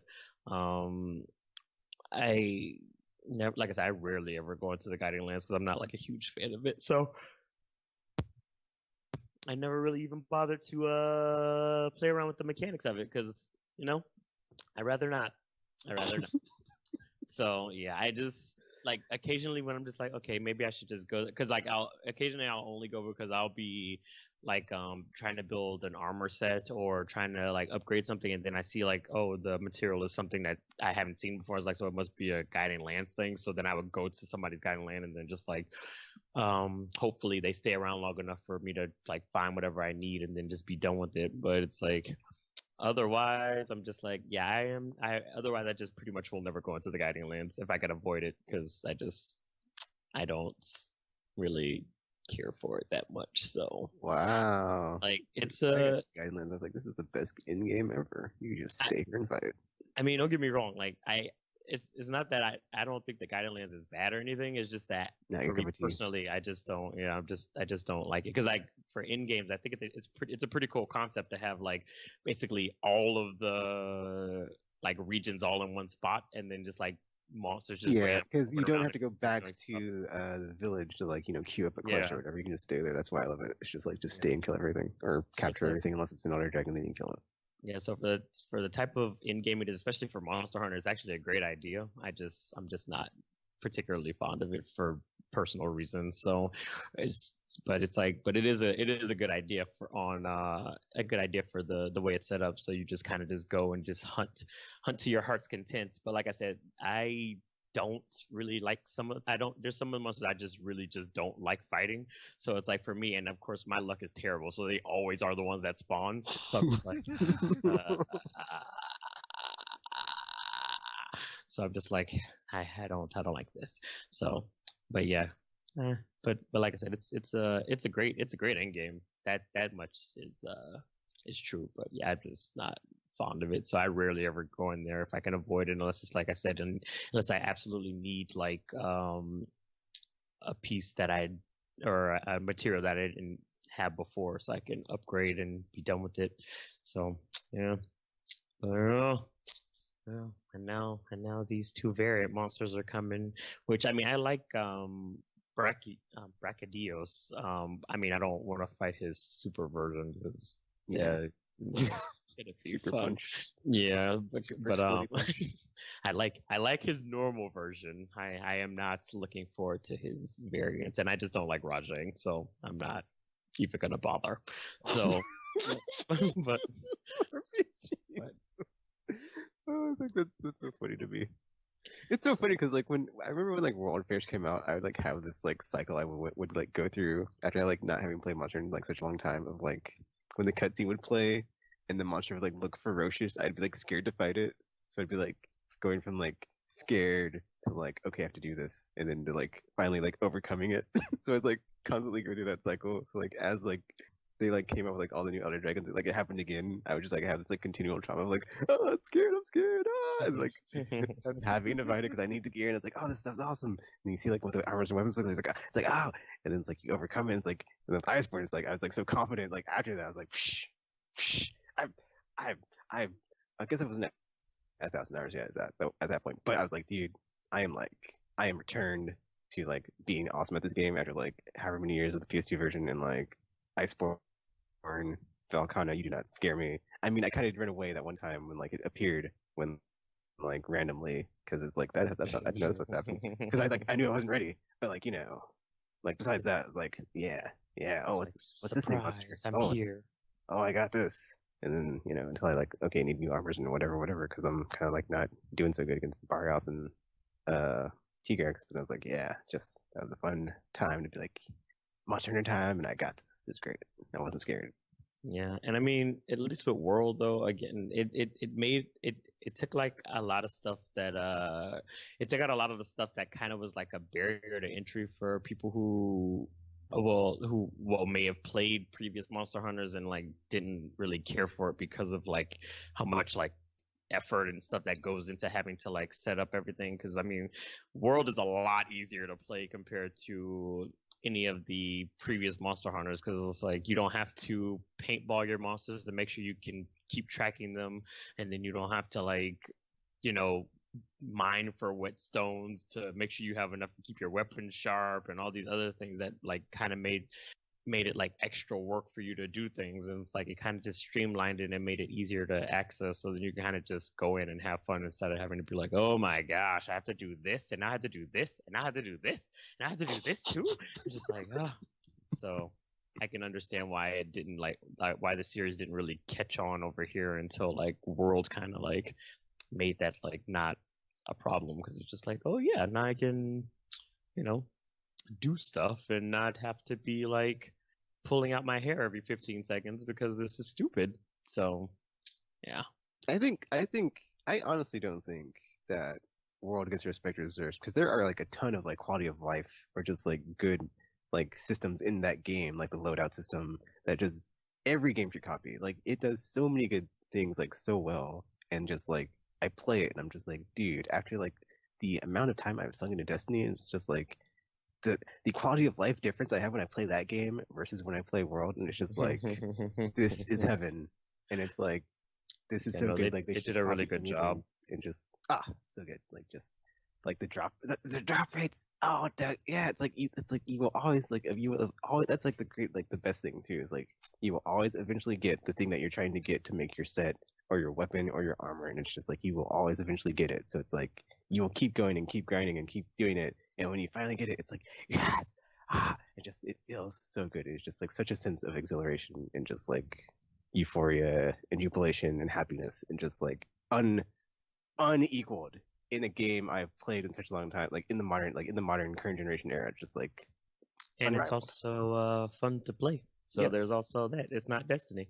So there's that. And then but that's the thing too, though, because like I think Tropical mentioned it last week or something, because it's about not having the specific guns or whatever. It's like with Monster Hunter, you can play however you want. It's not like there's Yeah, no there's no meta that you're there's forced no into. hey, you have to play this way in order to be be any good. Otherwise it's like we don't want you on on our team. So it's like you can pick whatever weapon you'd like, and then make your own armor sets around it and just enjoy the fighting style for that, or switch weapons and just learn new stuff, and nobody's gonna be like, oh my gosh, get good, scrub, you can't be in my team, get off of this kind of thing, like you would have to be in Destiny. Is like where you have to have the touch of malice, or you have to have the Galahorn or whatever at the time where you would need something in order to play. And it's like that kind of takes away from the fun of games where it's like you have to play a certain type of way and you have to do certain, because then it's just like, well, I mean, I don't necessarily want to play like this. I want to do, something else and just, have fun or whatever. But it's like stuff like that kind of just, this is also one of the reasons why I don't really care for games like Destiny, because it's just like, it gets to a certain point where you have to be doing this. Otherwise, it's like, well, nobody's going to want to play with you. And then again, like with my schedule, it's like I wasn't always able to play with you guys. So it's just like, I want to deal with these strangers and their nonsense. So I'm just not going to bother. So there's also that. Other than that, I've also been playing Trails of Cold Steel 3. I've gotten to chapter 2, so making my way slowly but surely through this 20 million hour game that I'm sure it's gonna take for me to get through everything. But it's happening. It's going. Everything is going. So strange things are happening. People are coming back from the dead. All kinds of weirdness and wars are happening. So this series is about to get weird. So should be fun. It should be fun. Other than that, that's pretty much all I've been playing. Yeah, I've been playing those two. Even though I have so many other games I should be playing, but I'm not. Sorry, other games. Eventually, except that Neo 2 comes out like in a few weeks. So. And then Persona 5 Royale comes out right after that. So I don't sorry, even other talk about the games. other games. I can't think about them. If I do, I'm gonna play them, and then See, but at I'm least you gonna would have to play start them, Ni no Kuni over in like gosh. 2 years. Oh, that's true. Because you're like, I forgot what I was doing. Well, Forgot guess what I I gotta was start doing. all over again. Oh gosh. And then just to, like, gush up some more about Monster Hunter is like World anyway is like, you know, it will like give you these like it seems insurmountable at the time of like what the quest is of like, you know, like the two or was it like just like the one tempered Kieran of like that one time in World? Oh Like, and just gosh. like that was like a whole Ah, like gosh. it will like gate you, but it's like a skill gate of like, okay, you think you're good or like, you know, you're enjoying your fun time, but it's like there's more behind this. But like But then it's just like the challenge in you front of you over now real is quick without your lube. And then it happens. it's like And- the peak you must now climb and scale is this, and it's like, oh, dude, I don't know. But then you do it, and you're like, I did it. Oh, you team up with your friends, and like, yeah, we did it. And it's just like, it's just so good. It's so good. Because I remember like for the longest time when I was like farming Valhazak for or tempered Valhazak for like the good stuff. I forgot like what I think it was like the smoldering, not the smoldering, but like the gemstones or whatever the things are that you get for the like the really good stuff at the end of the end of the end game. I would just like fight, yeah, or the things that turn into like the different types of weapons that are like when you turn them into the melter, it's like or like when you get them, you don't know what it's going to be, and it's like it's always like the shaft or the ranged weapon. Oh, or you're talking about the shard. Crap, I forgot the name of them too. But yeah, I know what you're talking about. at those things. It's like I basically at when I like even though I was like at the I was like past the end game of like world and like I just kept playing it like just to get better stuff. I would just like, keep soloing Valhazak because it was just like I'd gotten so good and I was like I felt great because I just it's like for the longest time I was like so scared of the elder dragons and then just like kill breath. make one my personal Yes. bitch and just like farm it over and over and just kill it over and over and just be like, yeah, I'm so good at this game. And just like it was such a good like feeling of of just like I guess just like confidence of just like competence and just being like I'm so good at this game. Just like it just felt so good just to kill it over and over and just like man, just like just a fun time. And then just like to get to that point and then to just like start all over again, a nice point and like finally get there and just like even even after the Archtempered stuff came out, I was like, yeah, it's like you know, it's like there's always like a challenge they'll throw at you. It's like, oh, I don't think I can do this. Like even though, like when I helped RPG with like the behemoth thing, I was like, dude, it's not that bad. Like trust me, like this, we got this.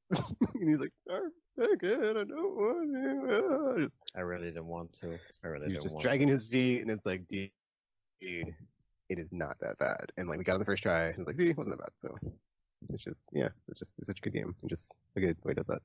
Love it. So yeah, middle segment. There was something that happened on Twitter with Ninja where it's like, oh, it's blah blah. Okay. So there's something came up where it's like it's more. I can't remember it. It's not just a game. Blah blah blah. Something I don't remember the whole like the specific quote. It's not in front of me. Whatever. But basically, did you watch the video I linked to? Oh, I didn't even. Oh, it didn't show up. It didn't populate when I was like looking because I looked on my phone, so I didn't see it. No. Do you watch your article? There was a video? Okay, well, never mind. We're not going to discuss the video then. We can just do it the easy way. So essentially, some people take things a bit too seriously when they're playing games, and in my opinion, it kind of ruins it for the rest of us. It's like it's like I guess our thing can be like video games. Is it a game? Is it more than a game? Is it just a game? For or against? How does it make you feel? And when you're playing. Is like, are there games that like are just games to you, or more than a game, or like is it always just a game, or more than a game, and how does that make you feel, and what are your thoughts? So for me, it's like I feel like as far as like I'm yeah, it's like or I guess another way also to tackle this is like at some point did you feel like it was more than a game or just a game, or it's like has it always been that way, or have you changed your perspective since then? Because for me, it's like I think I used to be like way more serious about like games and stuff, and like as I've aged and matured, it's like it's not that serious, dude. It's like there's other things out there in the world that are like way more serious than like the the level of competition I must exert when I am playing my games and stuff. You know, like there's the coronavirus and other things of like that could kill me. So it's like in the grand scheme of things, not that serious. So it's like I don't really take it that seriously. It's like just it's just a thing I do on the side. I mean, maybe it's like most of the time on the side, so it's not really on the side. It's like my main thing. And yeah, I just don't take it that serious when I'm doing it because it's not because it's just.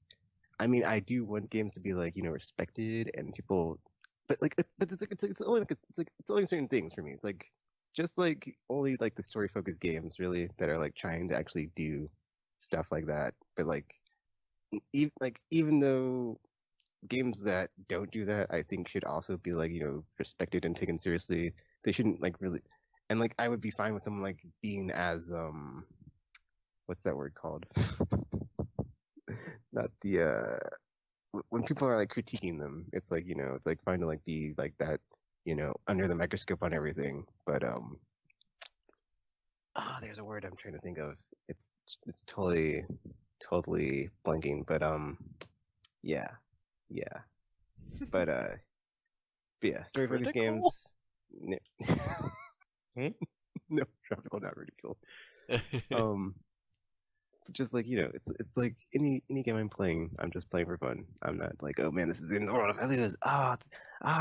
It's not fun anymore. I'm losing. I mean that's the other thing for me. Like when I was like looking at the videos, like I feel like there's like a split in the road. It's like you have PvP games on one side of like it's me versus someone else or like whatever type of player versus player experience you have, and then literally everything else because it's just everything else is like whatever, dude. Like I'm not gonna like you don't really take it as serious as it is like in a competition. So it's just like, but then this is like also how I feel just like personally on like a social level, like even in society, it's like I feel like competition kind of not the best thing all the time. It's like maybe we should just work together, and it's like it would be better and like no, not the whole punch each other in the face and beat each other into the ground and be like there can be only one and could carry everybody's head off and drain their immortal power like in Highlander. But that's just not the way it is. So whatever. But as far as the whole like seriousness and too serious. Sometimes people get too serious, and then they ruin it for everybody. And it's like thanks because now you get to make me pull out one of my classic aimless podcasts, Aimless Babble Z quotes of people like you make people like me look bad, and it's just like oh well the whole Dark Souls or like the whole like with the whole Sekiro thing of like difficulty of like oh you didn't learn, you didn't improve, you gained nothing, it was hollow victory, blah blah blah. It's like dude, it's like if someone wants an easier version of the game, I could really care less. It's not like bothering me. It's not ruining my enjoyment of the game. So it's really whatever. And it's like that's kind of why I'm just like over PvP because it's like people just take it too seriously. It's like it's okay. So like okay, so someone on Twitch I watch like sometimes who's handles like carcinogen, and so it's like his whole thing is like speedrunning. So it's like he used to be like I want to be the very best in the world, like Ash Ketchum, like no one ever was at speedrunning. But now he's just like, dude, it's not about being the best. It's just about what can I do to challenge myself and push myself to get better. But I don't always have to be the best. I can still just be good at speedrunning or a good speedrunner and just like still have fun with it instead of just like grinding out like seconds off the time to just like oh I got to be the best and just it turns into like a whole thing of where it's toxic of just like oh this is so draining of just constantly just it's not worth it, man. Like that's the thing. That's like yeah that's my whole thing is like at a certain point it's just not worth it and you're in it for yourself. So instead, it's like I've learned to like let go and be free and be like it's not so serious, dude, and just enjoy my games and like I enjoy my games and then if people enjoy other games, that's cool. It's like and just we can all celebrate together. It's like I'd have to be like oh F mobile users or F people that play games with female protagonists, F that crap. Ugh. It's like you're rooting for everybody, man. It's like dude, we're all the same. We're all the same, man. We're all humans. Just let go, man, and like we can all enjoy together and be on Team Planet Earth, and it's all shared victory, and we all win. Everybody wins. So that was a whole spiel. I'm sorry, that's just what I do, and I got off topic probably, whatever. But like whole serious thing of like, game is it just a game? It's like yes, it's just a game. Like chill, people, chill. Seriously. I feel like so it was. I feel like there's like different different ways that you could take that. Like, Oh, scrutiny was the word. Under scrutiny. There we go. Sorry. Continue. It's like a lot of times when people say it's just a game, it's sort of like it's in a competitive setting, right? It could be. That's one way to take it. So in those settings, I mean, that is like the context I think Ninja was talking about. Because he's like, you don't tell Tom Brady in the Super Bowl, it's just a game. Yeah. In the video I watched that you didn't both watch, that was like one of the examples. That was just a random thing. Sorry. Because I feel like in that situation, like there are contexts in which a game could be more than just a game. Although oftentimes when people get really crazy about their competitive performance or lack thereof, there is no greater context. And then in those cases, like, well, that person is overreacting and they're being kind of crazy. I don't know Ninja's particular stakes in winning every game of Fortnite or whatever it is. That's kind of weird. Maybe he Well, that is his sponsorship or something, or yeah, something. that It's is his like livelihood. his livelihood. That is like what he does. That's all he does is like stream Fortnite and Yeah, play it. except like, do people watch him because he wins all the time? Because he doesn't. I don't know. I've never I don't watched know, him dude. at all. So, Yeah. I mean, who could? Can you imagine, like, if your claim to fame as a streamer is like, oh, I play this Battle Royale game and I've never lost. Every game I play, I'm number one. Although that would be kind of boring because it's like, well, I mean, I already know the outcome of this, so why am I? No, why I am think definitely watching? more people would watch. They would be waiting for the time where you lost. I'm saying, like, for me, I would just not even bother because I'm like, well, I mean, yeah, it's great that you win all the time, but there's no excitement because it's like, well, the odds are you're going to win, I guess. So then, what's the point? So, how do I know there's not plants in the audience to make sure that he does win every time? In the audience? Or in the in the game. Audience. He actually has a squad playing solos. Yes. And they take out all the threats, so he can just go through and then win easy. So yeah, I think in the multiplayer context, it's really easy. Single player context, I think that's where it's kind of interesting. Sometimes people say, they'll say this in the context of like censorship, right? Like there'll be some over the top, really offensive something in a game, and they'll just be like, well, it's just a game, so whatever. And then it's not so clear cut there for me. This is going to lead to a statement that says, if you don't want censorship, then be a smarter audience. Because a lot of the times when you see these sort of things, like stereotypes, for example, they'll say it's like, oh, it's because this supports the stereotype, that's why we shouldn't portray it in a game. And then people will be like, oh, it's just a game, let us do whatever we want. And I suppose that's, in a world with no context and the audience was smart, then yeah, maybe harmful stereotypes portrayed in games wouldn't matter because you'd see it and be like, well, that's in a game, but it's just a game. Obviously, I do not believe that, and I will not act upon that belief in real life. And if you were smart enough, if the entire audience was smart enough to be able to separate all the time between these different things, then yeah, you could say it's just a game. But as we've seen, they cannot. The audience cannot. They've just not been good at it, and I don't know why that's the case, but that has been the case, and so in that case, I don't think you can say it's just a game, because it's breaking your brain. It's breaking some people's brains, and then they're like, well, it's kind of true, and it was in that game, but it's just a game, but it was in the game, so it's kind of true, and you see, you understand. People understand. There are also, I guess there's like also games that like touch me at like a very emotional level where it's like I feel like they're like it is more than just a game. You know, like the Mass Effect trilogy. It's like I've had that adventure with the Normandy crew, and our journey, and it will stay with me forever, for the rest of my life. Same thing with Clementine and Lee, man. Same thing. Walking Dead. It's just like the things I went through, the things I've done, the things we have survived. The people I've killed. Whoa, Tropical, Basically, speak for yes. yourself, killer. Speak for yourself. I Shooting mean, people in the parking lots. All right. you know, sometimes they deserve it. Maybe they should, you know. It's like Be I can careful. say I She made it was through- asking for it, not in like a badass sort of way. It's like literally she was asking for it. LOL. LOL. This escalated. I was gonna say, you know, I made it the whole way through without breaking any of my rules. So it's like, you know, I feel like I have preserved my pure soul, and you know, whatever guilt you feel, Tropical, is completely deserved for what you've done. So To yeah. that I say, like, there is more to life than simply living.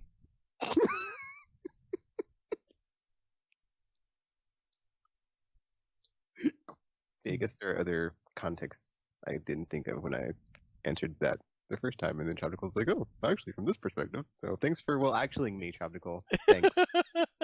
And That I well, can actually. say, Can you not all can the time you is it this game. mansplain another man? Yes. Yes, you can. I guess you know it's not. Yeah, so I guess it's not 100% of the time. You know, it's like sometimes it's more of the game, sometimes it's not. But like you know, for me, it's like you know more than half. The majority of the time, there we go. The majority of the time for me, it's just yeah. Especially if it's on a Nintendo console, because those games are flat as f. Nothing. Nobody ever dies or gets shot in the face there. It's all happy Funland and Mushroom Kingdom. I mean, not literally, but it's like you know. Does any of it really matter? Not really. It's like The Simpsons, dude. Like I say, Simpsons or Sopranos. It's like you can come back next week, and it's like nothing that happened the previous week really matters. So it's like whatever, dude. There's no stakes. Yeah, there are no stakes. Status quo never changes. It's always the same. There's only mushroom, never any steak. I mean, mushrooms are delicious. Accurate, but weird quote, Tropical. Although, what would the steaks even be made out of? There are no cows in that kingdom. What are they eating? Goombas? I thought they Goombas or Koopas turtle steak. Ooh, that's freaky. turtle. Maybe that's why Bowser's so angry. It's like they eat his people, but we'll never know. It's like, Oh, man, now I'm just no. like imagining like a dark and greedy mushroom So kingdom. he's actually like the good guy in all Yeah. of It's this. like Castlevania on Netflix. It's like, you ate my people, Mario. I will forever wage war against the Mushroom King. Although in his defense though, they did kill his like he like warned the man. And he was just like, y'all better fix this because y'all murdered my man. So I mean, I kind of sympathize with Dracula because I'm like, I mean, in his It's okay. defense, It's that guy. I mean, in his defense, Like, I you guys gotta I start at tried to live alongside you humans. And this is how you're framing. It is on. I'm gonna bring my army of darkness to you. I mean, sure, he was a monster, but I mean, let's be honest here. They I kind mean, of burning at the stake, really? Is it that severe? That's a bit. That's a bit off the head. He was all minding his own business. He was falling in love, and they're just like, "Yeah, we're gonna burn the witch," and then, yeah, and he was like, "Yeah, well, I'm gonna have to murder all of y'all now, so you know, prepare yourself." And yeah, he murdered all of them. He murdered all of them, and I can't say it wasn't deserved because again, they kind of started this. So I kind of, you know, it's like, you know, he's not a horrible guy. I mean, sure, he about it a different way instead of murdering everybody, but you know, sometimes we don't think straight when we're emotional. And, you know, our loved ones just got burned at the stake, so you know, it happens. Not a horribly bad guy, not the greatest of guys, but not horribly bad. So yeah, I might be a villain. So, so would there be any other context, Tropical, where it isn't just a game besides the whole stereotype thing? Well, the only time it's not just a game, I guess, would be in the competitive sense, because I mean, there are stakes on the line, so it's like in a tournament or something. It's like, yeah, you need to be serious, but I mean, you should never like get to the point where you're like raging about stuff, because like someone has to lose in these scenarios. So whether it's you or the other person. Like somebody's gonna have to. Wow, I So- just was thinking when RPG was talking, and I just like broke my brain because I was like, well, actually, I am like that has been like the whole line of like we did come up with of like it is like an experience. So maybe it is more than a game because it's an experience. So it's like it's more than a game. Ah, I don't know anymore. Ah. Gosh. Oh gosh. Because all these experiences will with me forever. It's like Luke said, a thousand generations live in me now. It's like, oh my gosh, it is more than just a game. Oh my gosh, it's not just a game. Oh my Yeah, but I think in the context of whatever was going on with Ninja, because I think something else had happened where what he said was a bit more like extreme or something. But I didn't see the actual video where he was talking about it, but people were just making reference to the fact about how he was talking about how he would get all upset if somebody like I guess deleted certain saves or like weren't taking the game seriously enough for something or rather. But I would have to find the actual video or transcript or whatever. But so I guess in some senses, games technically will always be more than just games for some people. Because I mean, when we play certain stuff, like a lot of people do have emotional connections to games they play. Whether it's like it's the first time you've played such and such genre, or maybe this is the first time like it's something like a similar situation to something that's going on in your life happens to one of the characters in the game or something. You're just like, oh, I can relate to this. This is very important to me, kind of thing. So it's like, I mean, in a sense, like, and they'd always be like that connection for it to always be more in the game. However, it's just more of like how you respond to certain things. Like that's part of the reason why there's like this negative stereotype for certain gaming fandoms, because it's like some people get to the point where it's like they may take it too far, and it's like when you start attacking people and start saying things just based on your personal feelings about a game and stuff, it's like, well, of course people are going to be like, well, it's just a game, I think it's so uppity about it. And it's like it's just based on people like acting ridiculously at certain situations, because it's like, I mean, yeah, you can love a game, you can love a series or whatever, but and yes, there are going to be plenty of people who don't love it like as much as you do, but that doesn't necessarily mean you have to like go out on these rants and start being like unnecessarily rude and everything about it because like somebody doesn't like something. It's like you can still love it. That doesn't change the fact that you love it and that it's important to you. It just means that somebody else didn't have that same connection you did. But it's like some people really do go to that point where it's like, okay, if you say bad things about something I like, I'm gonna like give you death threats or try to find ways to like ruin your life or whatever, and just like it's really not that serious. So it's like some people do kind of go a bit too far. Like I said, a connection on the emotional level. Wow, this is like, I feel like this is like Schrodinger's game. It is both and not a game and more than just a or not, or yeah, more than a game and not more than a game, or just a game and not just a game. I don't know, man. I don't know anymore. I just talked myself out of like my stance. I have no idea anymore. It's a coin flip.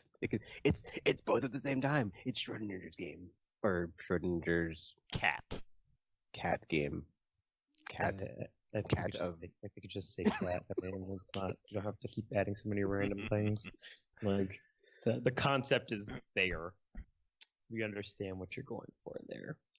But again, like I said, people have their emotional connections to stuff, so it's like it's no different from like you having like a connection to like this painting that you may have found in a museum or something that you want to have, or some recipe that you love because your grandmother like passed it on to you, and like, yeah, maybe somebody doesn't like it, but it's just the same thing. It's like it's just a matter of how you act about it. It's not really like everything is just an object or just something, but it's like it doesn't mean it's not important to other people. So just don't be an a-hole about it, basically.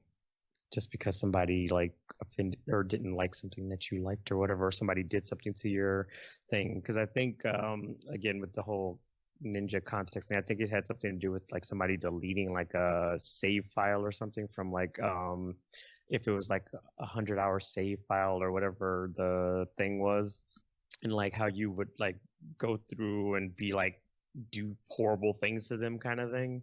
And it's like, yeah, I would be upset if I lost like a save file that I had spent hundreds of hours on, but at the same time, it's like doesn't mean I have to go out on a murder spree because of it. I'm gonna have to, you know, I'm just gonna have to put on my big boy pants and just start all over again, I guess. And yeah, I will be angry, but not homicidally so. So, you know, just be not insane, people, is the basic gist of everything. I guess what the topic is then is like, or what I've gotten from that is, it's just a game. It's not actually a good saying at all. Response, yeah. Because that's 'Cause I not think what you're that's why trying to it's pissing say. people off. You're trying to say, chill out, man. For whatever Or basically reason. don't take something so seriously. Yeah. But yeah, saying it's just a game is kind of like it's kind of like belittling in a sense, because it's Yeah. like, well, it's again, like I said, people have their emotional connection things. So it would be like, oh, it's just a painting, or it's like it's just this, or it's just a car, or it's like you don't know the context to why someone loves something so much or what's going on. Just like just let them enjoy it, but don't necessarily be, you know, like just be careful of how you word things, kind of thing. So what we have discovered here today is that not quite the same equivalence, but, you know, saying it's just a game is like, you know, kind of like the N-word for gamers, right? That's how we're saying RPG?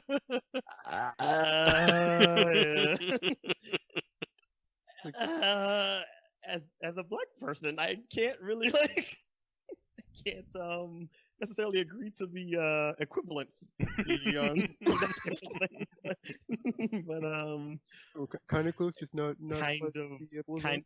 I don't. I mean, yeah, No, I don't I know. don't- I don't It's think not that's really the case it's not, at you're all. not calling somebody. Because you're not calling somebody a name in the sense where you're saying it's just a game. You're, Oh, like I said, you're more demeaning their hobby or something Well, they would- like, would- type of thing, which is different from, you know, calling me out my name.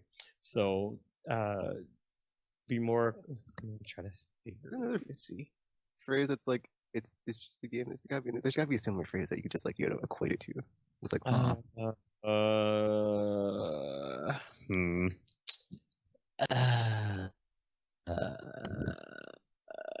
because I was thinking this is like a euphemism you should never use, but then now I'm like, there's gotta be something similar. 'Cause I mean, I'm sure right? No. I'm sure there is like. Or maybe like Like, I know. It's their terminology. it's like the whole it's like the I'm like either I know how you're feeling if someone's like just like experienced like a traumatic experience or like grief. It's like you never say that to them. It's like that thing. It's like, yeah, you don't do that. It's like you know how I'm feeling. It's like they'll just like it could end not well for you. Yeah, it's like one of those things. So just like Well- say, you know, it's just a game. No, I think no. I think it's just a game. I'm It's like, Okay, it's I'm not. I'm just trying then. I got 2 strikes today. I'm just not gonna try 3rd time. Whatever. Because, like, game has so many, for some reason, negative connotations. Like when you say game the system, or like treat something like a game. Yeah, You know, it's all like those you're- things, like, well, games are. That means that games are something that are just, like, trivial. something not to take seriously type of thing. It's Yeah. like, I'm trying to think of what statement would be like similar to that, but can't think of one like off the top of my head. I'm pretty sure it exists, but it's yeah. Just yeah, I don't know. How old are you? Mm, no, because it's just the game is more like in line of you telling somebody that they'll basically just be like you'll get over it if it's like a situation where it's like, well, you necessarily won't get over kind of thing. So What would be a situation where? Well, I don't know. Well, I have nothing to add. I've said my piece. 'Cause back in the day, I used to be like way more serious about like, oh, it's not just a game. I'd probably like blow up, if someone said that back in the day. But like now I'm just like way more tempered Valerian steel of like not doing that. So yeah, I've got perspective and age and wisdom on my side now, so I don't do that anymore. Just a game. Oh no. Calm down, Tekken. I think my response would be like, well, what do you think you mean by that? Yeah, I don't know.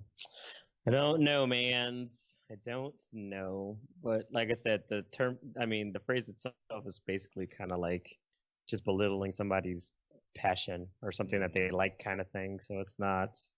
It's of course it's going to cause somebody to kind of get irate because it's like, well, I love whatever this thing is, so for me it's not just a game. So it's like if you said it's just a dog. It's not even human. Oh yeah, like if somebody's it's true. Like if somebody's pet died, because people do that all. That's kind of, it is actually kind of similar to that. Like if somebody has like a pet that dies and then they're just like, well, at least it wasn't like a child or anything. It's like it's just a hamster. Like you don't. It's like people still have emotional connections to their pets. It's like it's something that has lived with them and they've had to take care of for years, and in some cases like a very long time, for like since said animal was born, it's like, so yeah, I'm gonna be super upset about it if it's like if it dies, because it's like, yeah, I love this animal or whatever it is that I have, because it's like it's not just it's not just a thing. So yeah, it is kind of similar to that, because people do that a lot too. They'll be like, it's just a dog. It's not like it's somebody's child or anything like that. And it's like, I wouldn't do that. Are you? Like, it's not. So yeah, but people are pretty inconsiderate sometimes. They don't care. They don't care. People only, think oftentimes based on their own personal like emotions and not really putting themselves in other people's shoes. So it just seems to them like, oh yeah, this isn't important because it's not affecting me directly, so it must not have been that important, even if it was. Anybody have anything else to add before we move on to the news? Just don't be an a-hole. That's it. Be considerate of other people's, loves and passions before you make comments on them. All right, Charles, what do we have for the news this week? Cool. Well, there were numerous companies and stuff pulled out of different conferences and things because of the ongoing possible global pandemic that may be upon us. Too numerous to recall, but it was a lot of fighting games are canceled. It's just a virus. It's just a virus. It's not even human. It's just an outbreak. It's not a pandemic yet. PlayStation pulled out last week. Facebook, Oculus pulled out of GDC, and yeah, many. So I think it's good that people are being responsible. Or I like that it's companies. Like, if you were an individual working at the company and you had to like take sick off because you didn't want to get sick, that would suck. But now that your company is just like, oh, we're just not going to do it, then it's like, oh, well, okay. It's like, I'm good. I take quarantine seriously.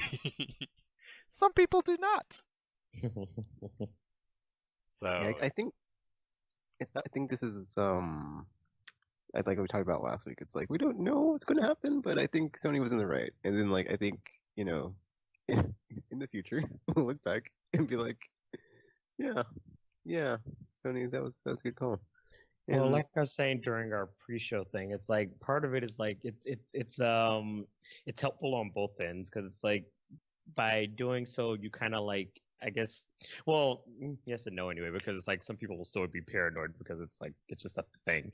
But it's like it kind of protects your employees on the one end because Sony is an Asian-based company, even though they do have different branches and everything. So it's like some people might be all wary of just like, well, brought it over here with them, and then it's like you risk your own employees getting like into not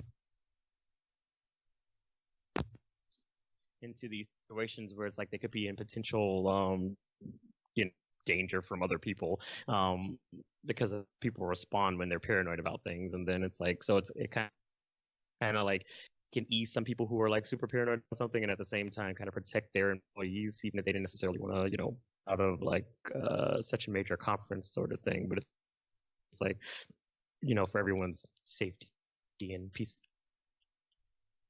Yes. Yeah, I think there's just gonna be like more of this, so it's possible like GDC, E3, everything else, Comic-Con, like everything else in the con season this year is like just gonna be completely affected by this of just like people not having as robust attendance of attendees or exhibitors. Because it's like usually people are always like, oh, I got the con flu this year and it was terrible and now I'm sick. But it's like would you like to survive the con flu? Because I would rather survive the con flu or just not have the possibility of having something that's worse than that. So yeah, rather would see people take precautions than something really bad happen. Yeah. So that's that. We got, I guess, like Phil Spencer published a blog post about the upcoming Xbox Series X. Dude, like I saw gamers tweet about that, and I was like, "Oh, we got new details," and I read it, and I was like, I mean, the backwards compatibility thing is cool, but that's like the only thing that's like everything else is just like tech jargon of like specs. That's true. I was like, that's not cool. That's not whatever. Still waiting until there he goes. Whatever. The way I see it is, it's like it doesn't matter how powerful or how great your console is. It's like if you don't have something to back it up, then it's like who even cares? Because it's like the same thing happened when they revealed whichever one is the Xbox Ones. That's the super strong one or whatever.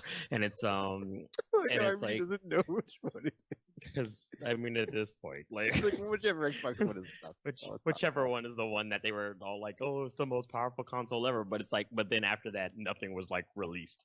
So I'm just like, well, I don't care how powerful your console is if I don't have any games to play on it. So yeah, it looks like a pretty brick is basically all it is. So thanks for that. So so at this point, honestly, I don't care if it is more powerful than the PS5 or I mean, obviously it's going to be more powerful than the Switch, but it's like, I already know, like, I mean, Nintendo already has my trust from like years, and same thing with Sony. So I'm like, I'm never going to be like, oh my gosh, I have to worry about them, bringing the games. So it's like, I would never blindly trust like Microsoft. I don't care how, like I said, I don't care how strong their console is. I'm like, oh my gosh, I have to get this now because it's like this and this and this, and it has this and this and all this stuff. Because I won't be able to see any of it if there's no games. So, there's that. Yeah, I think that's why like the backwards compatibility thing seems so exciting right now for that console because nothing else. Like that's a known quantity. It's like, oh, there's definitely Xbox One games that I didn't play, and on the next console they will run better in some way. Will it be worth more money and not just buying one of the current ones? Like, well, I don't know about that. So I guess it's another wait and see. But the other thing is like the faster loading, which next generation SSD, I think is what they announced. So that's sort of similar to what we've heard about PlayStation 5. So it seems like one of the big focuses going forward is going to be tackling load times. Although I low-key kind of liked loading screens and stuff sometimes when they put like little bits of lore and everything in there. It's like, yeah, I don't want to see like 10 million loading screens, but it's like sometimes it was kind of cool to be like, oh yeah, this is like it's like little tips or like little lures and things like stuff like that kind of thing. It's like I kind of like those kinds of things.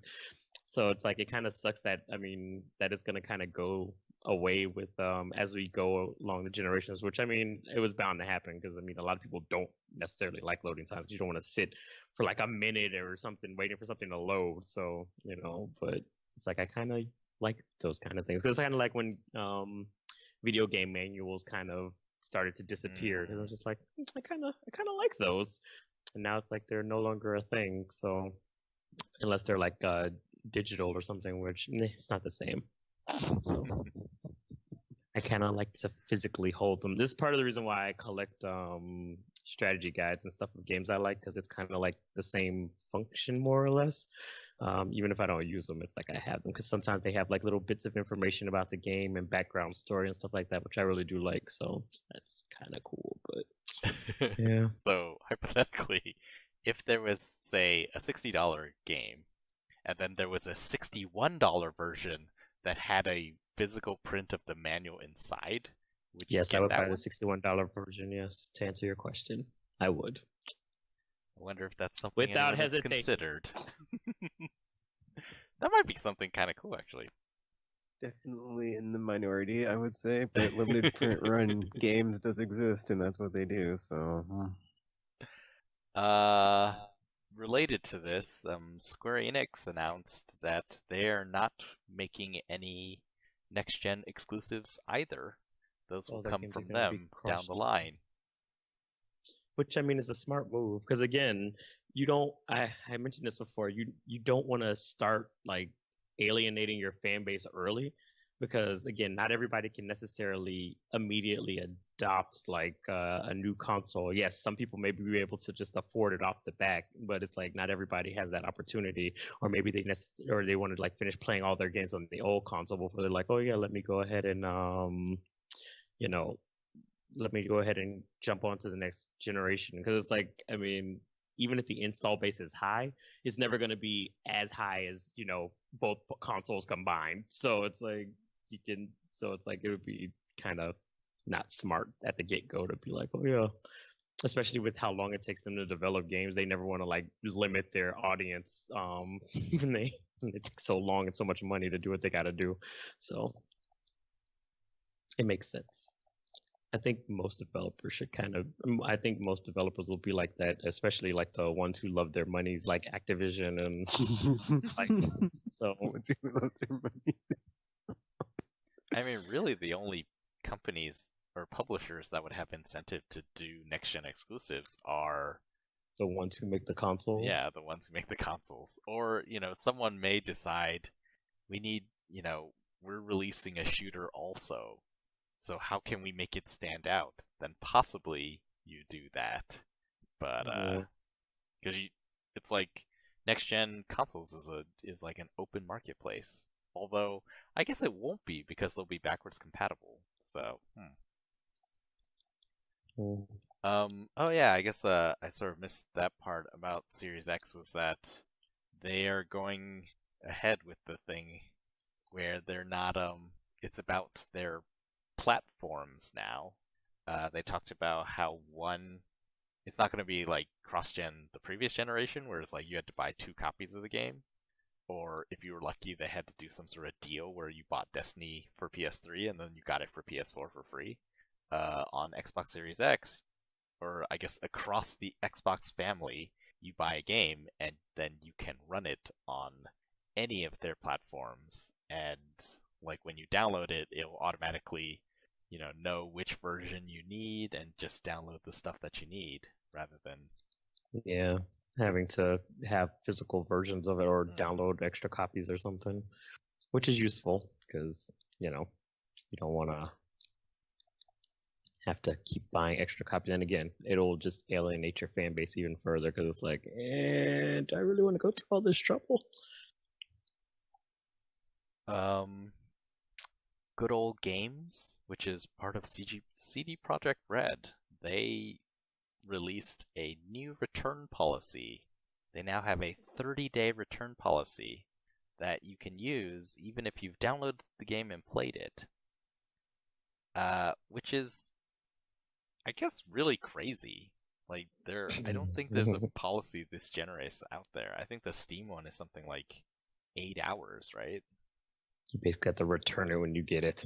or you can play it for 8 hours, but if you play it more than that, then you can't return it. But like, Good Old Games is doing 30 days, even if you've played it. So basically, you can buy a game, finish it, and return it, and be like, all right, on to the next. Yes, you could use it as a rental service. A free rental service. You only ever put down deposits. I'm about to say. Yes, although they explicitly said, please do not take advantage of us like that. Aww. Aww, It's you kinda know what's going to interesting. happen here. Because they, Good Old Games came out, and their big thing was like, oh, no DRM. And now they're doing this thing where it's like 30-day trial, essentially. I mean, that's how you can look at it. And I guess they really haven't caught on. I don't know. I just feel like in the totally digital world of the future, Ew. it's like what it's gonna look like is not set yet. And we should be looking out for opportunities to, take command as consumers and like not allow the publishers to set exactly what it's gonna be like in the future. Meanwhile, on GeForce streaming, Yes, GeForce Now lost another publisher. Bethesda took all their games off of it. So now I can't even play Skyrim on there, which is what my plan was after that, after I lost Overwatch. So now it's like, I don't know what to play on here. They they apparently took off every game except Wolfenstein Youngbloods. And what's sort of interesting there is that Stadia also has that game as well. And I'm just wondering, like, what is going on here? Like, did they just... I'm thinking it might be a contract thing, but I don't know. Yeah, I have no idea. But it's sort of made it like the day GeForce Now came out, everyone's like, oh, Stadia's done. It's over. Because look, every game, you can play every game on GeForce Now. You don't have to buy them again. You already bought them. And then now it's like, maybe not. There's like no EA games, no Activision games. I mean, that no being Bethesda said, games. it's only the mega publishers, so it's like, really, at the end of the day, if you're missing something from a mega publisher, you can get it anyway, A, and then B, it's like there's plenty of good, like, middle-tier publisher games, so it's like, not a complete loss. But the whole point of GeForce Now is know, powerful hardware that you don't have, theoretically. So, like, who else is using I don't have a supercomputer at home. Like I'm sure Cyberpunk 2077 is going to be pretty awesome on the good stuff, so you That's can probably use that. That's the one game so far. I don't know. I guess we will see how this goes. Meanwhile, Stadia has charged me once for Pro. I'm fine with it because that's where I'm playing Destiny, but then yeah, nothing Really? else has come out since then. Could you just move over to PS4 or back Well, over to PS4? I would have to buy Shadowkeep, which I like- suppose in 4 months' time will be I was about to say, cheaper. dude. Yeah, it's only a matter of time. But, until you're paying yeah. more. I'll give it a few months. We'll see.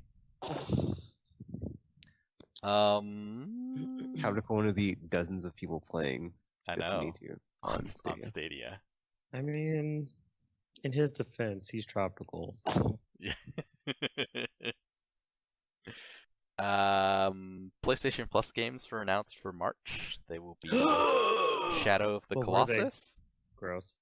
and Sonic Forces. Was that one even good? Who am I kidding? I'm going to download it anyway. It's a Sonic game. I don't know, RPG. You say you're a Sonic fan, but you haven't seen the movie. I'm just I was saying. planning on going yesterday. Shut up. I almost died. But I don't like going to movie theaters is all. I don't like spending money, so that's why I haven't Uh-oh. seen. There's like a bunch of movies I haven't seen because it's like after Joker, it's like I want to see 1917. Yep. I wanted to see. Crap, I forgot. There's like Jumanji. I haven't seen the new Jumanji. Jumanji 2. The new Bad Boys. Yeah, there's so much stuff. There's I like just another. like There's to another movie move. I'm forgetting. There's like 4. Ugh, because then I have to go, and then there's people, and then sometimes those people talk, Oh, and I have to something? shut up. And it's just like, then people think I'm mean, and I'm like, well, you're talking during the movie. Shut your face. It's just like, I have actually never had that happen in the cell phone, well, ever actually, really, of like going to see a movie and like someone being talking during it. So, but maybe it's just 'cause I live in Kansas. I don't know. I was about to say, I live in a major city, so it's like a thing, and This it's is like, I live in the biggest city in the state. yes, in Kansas, but I mean, not, it's not. You can't compare that to Miami. It's not the Oh, same well, thing. there you So, go. but I just, and people are just so annoying. I work with them all the time because it's like my job. So I don't want to do it when I'm off. I get paid to be nice, but I do it when I'm not working. You should get a mask. That's a good idea, actually. And then just sit around and then cough occasionally. Yeah. Like- It's gotta be a dry cough. Exactly. No sniffles. It's okay, guys. I'm not sure what it is yet. My doctor's appointment is in a week. But yeah, they're so annoying because it happened. It happened during Frozen 2, and I was just like, Disney 5-year-old, movie. shut your stupid face because I'm trying to enjoy the movie. And then the parents are like, why are you yelling at my kids? Like, well, your stupid kids ruined the movie for me, so shut them up. So, there you go. And they never spoke during the rest of the movie again, which is fine because I was like, I was enjoying my movie. But it's just like, man, shut your stupid face, kids. Shut your stupid face. Sorry, it's like it was a Disney movie, so I was very upset. I don't like people like ruining my Disney experiences. So, shut the crap up. But yeah. That aside, yes, eventually I will go see Sonic the Hedgehog because I heard it's actually pretty good. I mean, even if it wasn't, again, I probably was gonna go see it anyway because it's a Sonic movie. But I mean, it's just like it's a bit more encouraging when it's like, oh, okay, this is a good sign because it's not terrible, so I won't be cringing the whole time and wondering why I spent my money on this. Like I have 90% of the Sonic games I've bought post Sonic 3. So yeah. So yeah. Yeah, I liked it. Well, you like everything though. It's not smart. Well, he didn't like the Frozen Match 3 game. In a rare That Tropical did game not is like game. infuriating. I'm still gonna play it because I want I just the want to say, unlockables, it's not gonna but stop him from playing it. He's just gonna be upset while he's doing it. Last thing I had, so you remember GameStop was trying to turn it around, right? And then there was an article probably last No week GameStop. where anonymous managers and employees of GameStop stores have been saying that upper management is getting desperate, and so they're making like we have to hardcore double down on pressure sales, and everything is out of desperation, and all this doom and gloom stuff. That's kind of funny because like in the times I've been to GameStop recently, the clerk has kind of just been like blasé about everything, just like, all right, see you when you come back, I guess. like they haven't even bothered to try because like I think as a matter of fact, I think my what is it, the GameStop membership thingy, whatever it's called, Power Rewards. yeah, I think it actually expired, but they haven't even like pressured me to like rejoin or anything. I'm just like, you guys aren't even gonna try to get me to. They surrendered. I'm about to say they It's just like, we already know, man. Circuit City, Blockbuster, Sears. because like in the years before they would always be like, you got points, you want to renew your subscription, and you don't even have to do that, it's cheap, you want to get the upgraded version of it because guess what, if you do that you get extra disc. I'm just like, listen, you don't have to sell me, bro. I don't like if I want it I'm gonna get it, if I don't I'm not. It's like don't even waste your breath on me because I'm not the one. So it's always fun to do that wonderful dance with the GameStop people. It's just like, guys, I'm not some uninformed gamer. I already know what I want, so I'm good. But yeah. Well, upper middle management and possibly upper management isn't just going to do that. There was an article this week. I guess they invited GameIndustry.biz out to their concept experimental stores out in Oklahoma where they're trying to figure Experimental out. stores. Yeah, they have a Test bunch of stores. different concepts. I think 12 of them out there where they're trying to Huh. figure out how to get people to go to GameStops. And I guess Interesting the that they question, choose Oklahoma. one of the quotes they have from one of the execs, he's like, he was not a gamer. He believed in the gamer stereotypes. They're like people that don't go outside and they're antisocial Wow. and they live See, in their parents' that right there is like, basement. I need to It's hear the tropical. attitude. It's The like, attitude he's right not there of is our fine. tribe. Burn that effing company down, dude. F them. Well, he went to E3 and was like totally surprised to see. He's like, wow, they're like social and energetic and all this stuff. Oh, they're humans after And- all. and- Who knew? It's like, you mean they're and actual fit, people? and they have clear skin. They're only gamers. It's only a game. What? It's not like they're real people or anything. There are a lot of fit gamers out there, actually. Some of them are surprisingly so, actually. Like, So he had this analogy as like, well, if E3 is the Vatican, why isn't GameStop the local church? Oh, Oh. you know what? I Why? take back what I said. Because, Oh. if I went in there every day and it was like hype time of like, hey, Dagan, you want some cocaine? I'd be like, I mean, not literally cocaine, guys. Drugs are except bad. literally cocaine, guys. That's your answer. Literal cocaine. There's like, cosplay and sales clubs. And I mean, I find it interesting that he would say he was the Vatican. I know. He Like, he understood It's that like it a was face somewhat all over. inappropriate when he made the analogy. Sir. Oh, please Sir. touch me, GameStop clerks. I'm here for anything you want. I mean, I'm of age, so yeah. At the Vatican. Why? People are so out of touch. I just can't, man. Can't. Anyway, so they have 4 different types of concept stores out there right now, which I called big social, little social, retro focused, and pop culture focused. You. Um, I mean, that being said, I think pop culture focus would like do a killing because everybody's all about that pop culture all the time. Well, that would probably be focused on like things that, people who like a lot of streaming type stuff and memes type games that are very memeable. RPG pop culture can be anything. It's like any brand of But I'm anything just saying popular. because based on what this guy has said, it's gonna be the extreme. Oh, I didn't read the article. Did you read the article? Well, I'm just saying like based on the comments that Tropical was saying, this guy said it's like it's Oh, gonna yeah, be. that is there's true. He has there's already no- like made Vatican analogies and like Yeah, basement this is dwelling not gamer gonna be- analogies. I'm gonna say this is not gonna be some he moderation type only of. takes it to 11 in his Yes. examples, so we'll see what he has to say. It's gonna be like the most memeable meme thing to ever meme to side a meme town, and then it's like the clerks are gonna have to like wear meme shirts and like make random pop culture references in their speech, and it's gonna be just cringeworthy. So yeah. well, It's like there's so gonna be a button and you push it and it's like the ceiling is like it's like not literally on fire, but then like a little dog pops up and it's like this is fine, this is fine, this is fine, this is fine. Oh Oh my my god, I love God. that meme. Let me go ahead and buy this thing. But he didn't buy that thing, said the narrator. Okay, we need to like get off the meme section, go to goal. So they're talking about like they mostly describe sort of the social aspect, and it was sort of like there's a table at the front for D&D. There's couches on the sides for like co-op playing.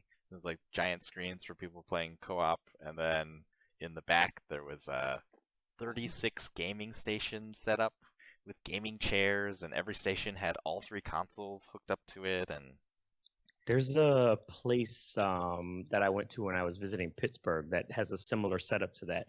It's it's above an arcade, which yes, they do still exist apparently. And it's like in the room they have like a butt ton of board games, but like every console you could possibly imagine exists is up there, and you basically just go up there and just kind of just play whatever you want and do whatever you want and just kind of hang out with like other gamers and stuff. And it's like, I mean, those kind of things I think are like a cool concept for, I mean, like I said, I guess this guy assumed people don't socialize, but it's like they will like, want to play games and stuff with each other. So it'd be a nice little thing. The only problem would be is like, it's not the buy stuff, which is what they want them to actually do. So it's like you don't want them to just come and hang out and then not buy anything unless you like Yeah. rent Well, tables or so something. it's partially like that. It sounds like what their strategy is with products, there's going to be less products just out.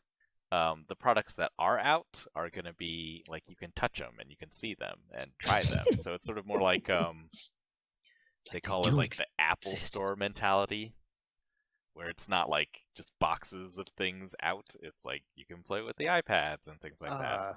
The Apple Store, a place I've never been to. I have never been either, actually, Wow. because I don't like Apple. Well, Ditto. this is the heyday of the Apple Store, so they're not in the early days though. Like there were no stores, especially like electronic stores. There were no electronic stores like Apple stores, where it was, it's all like sort of this white, like birch wood color everything, and they're brightly lit. And from what I've seen of passing by them, yeah, they are very white. Yeah, it's like in more ways than one, although that's probably Wisconsin. Not what I was referring to, but yes, probably. RPG with the unironic double entendre. But totally ironic double entendre.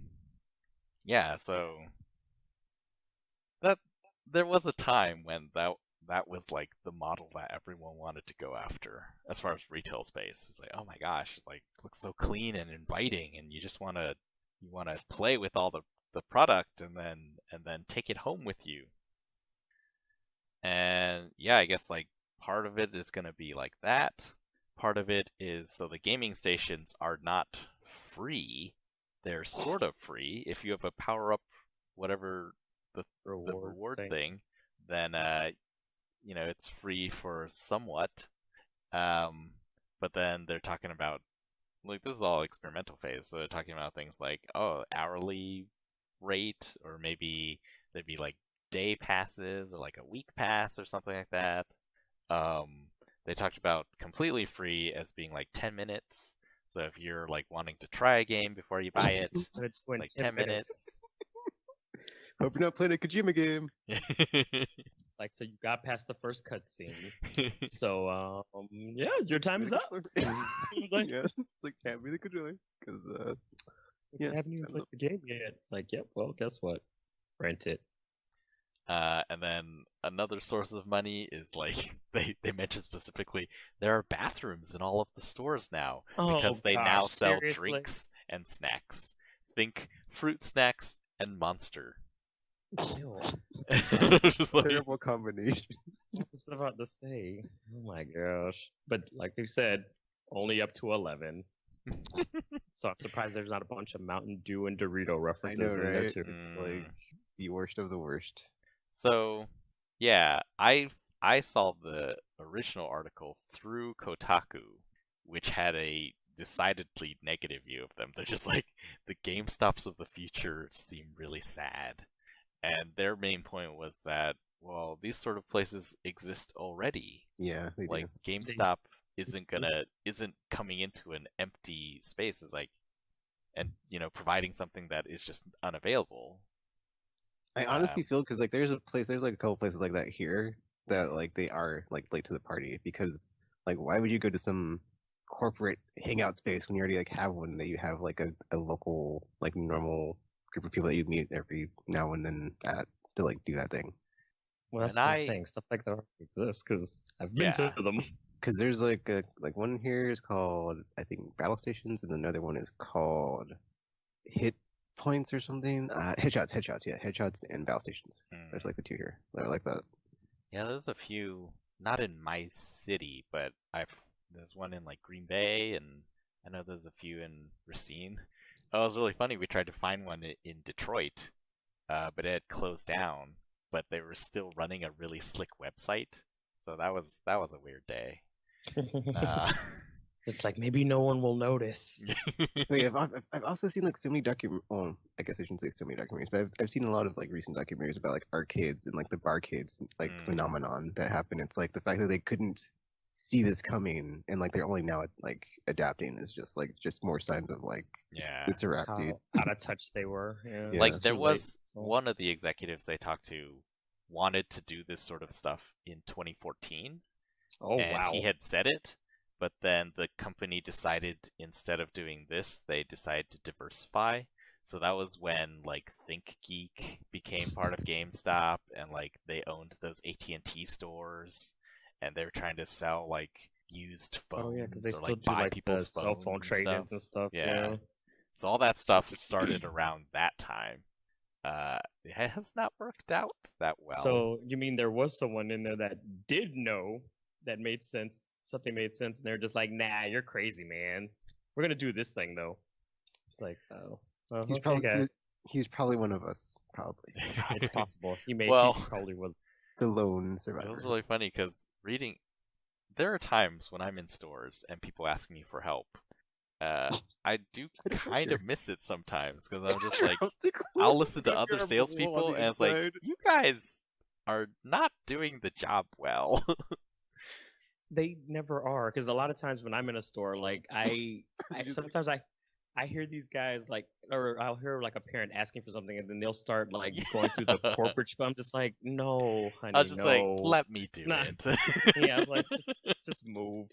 Like, so this is the actual difference, because this, I'm just like, I don't, because especially like during the whole like time when Wii U was out and everybody was like, look, and like the parents are like super confused on the difference between. I'm just like, oh, you gotta be kidding me right now. But yeah, the GameStop employees are just terrible at life sometimes, because like I've encountered quite a few. Like there's once in a while you will find like one where it's just like, oh, okay, you actually do play games, so it's like it's fine. But it's like for the most part they're just people who are just like, man, I'm just trying to pay my rent. No, I'm time for this. So oftentimes they don't really care what's going on or have the information that they need, and I think that's part of the reason why. That's also part of the reason why they're kind of failing too, because like before the merger happened, back when EB was still its own thing, it's like I had always had good experiences at EB games, because like it seems like the people that worked there were actual gamers and stuff, because like even with like the obscure stuff I sometimes play,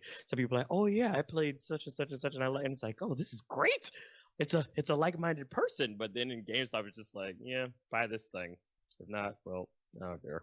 It's just like, oh, well, you don't seem happy to be here, so yeah.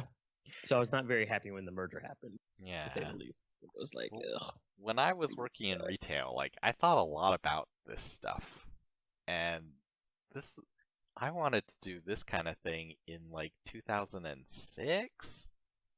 Although my ideas are just like far more radical.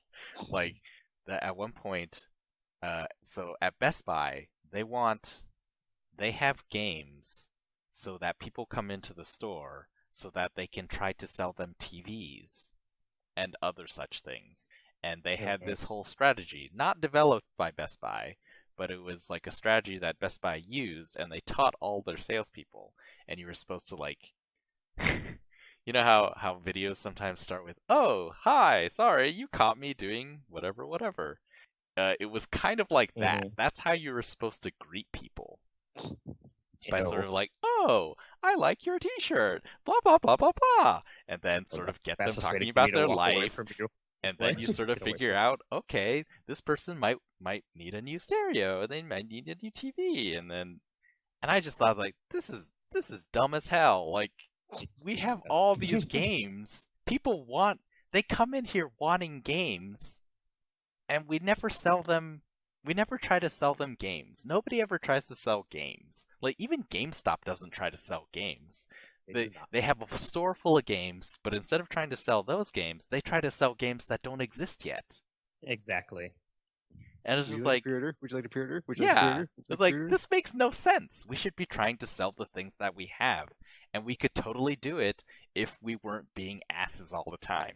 And so, like, one day, I actually convinced our supervisor to be like, yeah, just give me that Xbox over there, and then we're just going to play something on it. We're just going to stand here and play.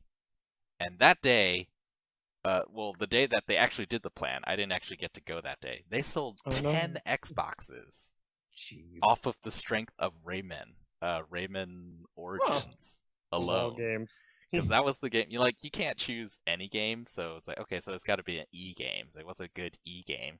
Say Rayman Origins, do that one, and then I visited that day, and the guy that I worked with was like, yeah, I've sold like 4 Xboxes You've been today, selling so many. and I was like, see, this is what you should do. Like, you're trying to get us to do like psychology and like trick people into buying TVs, like. It's so much. People actually Just wanna show buy them the the stuff they game. want? Show people having fun with the game. That's what all the trailers are like, right? And then The people will be infamous like, 3 "Oh, conference. but this is different because they can actually try it right there." And then they try it, and they're like, "My gosh, I must have this at home." Is what I'm assuming happened.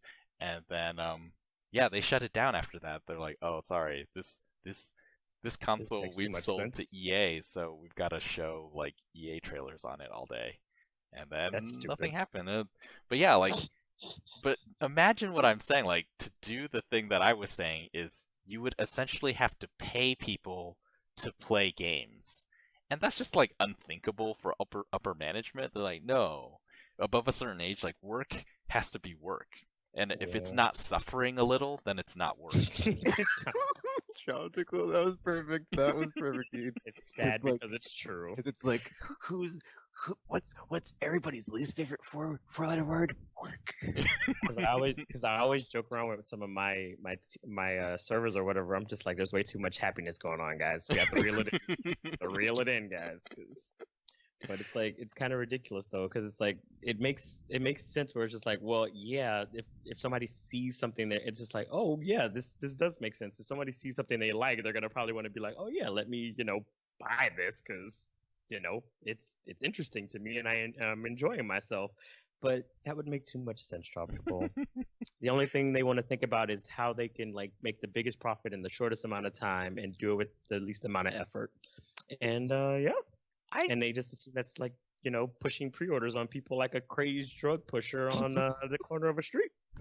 So, I think they could still do that, but it would involve like paying people to do something that you don't consider work.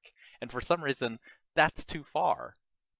I mean, technically they would still be working anyway. It's just that a matter they would be playing games during that time that they're at some point. But it's like they still would be doing other work. Just every once in a while they'll be playing a game. See, what I would do with GameStop now is like, what is the biggest problem with sort of shopping for games right now? Is that there are so many of them, and that it's like impossible to know what you might like. There are, I've talked about the unknown unknowns, the games that you don't know even exist that you would like, but you don't know they exist. And so, like, what do we have to counter that? Well, we have this sort of system of like critics, and then they review games, and then they try to sell us or not sell us on games. But like all those people are kind of the same. Like you have to be a certain type of person to be a video game critic, I feel like.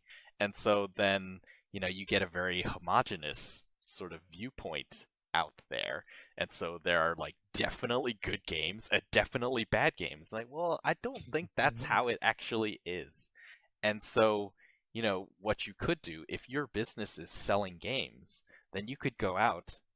Or going back to the journalist thing, like the entire sort of economic structure of that doesn't really work.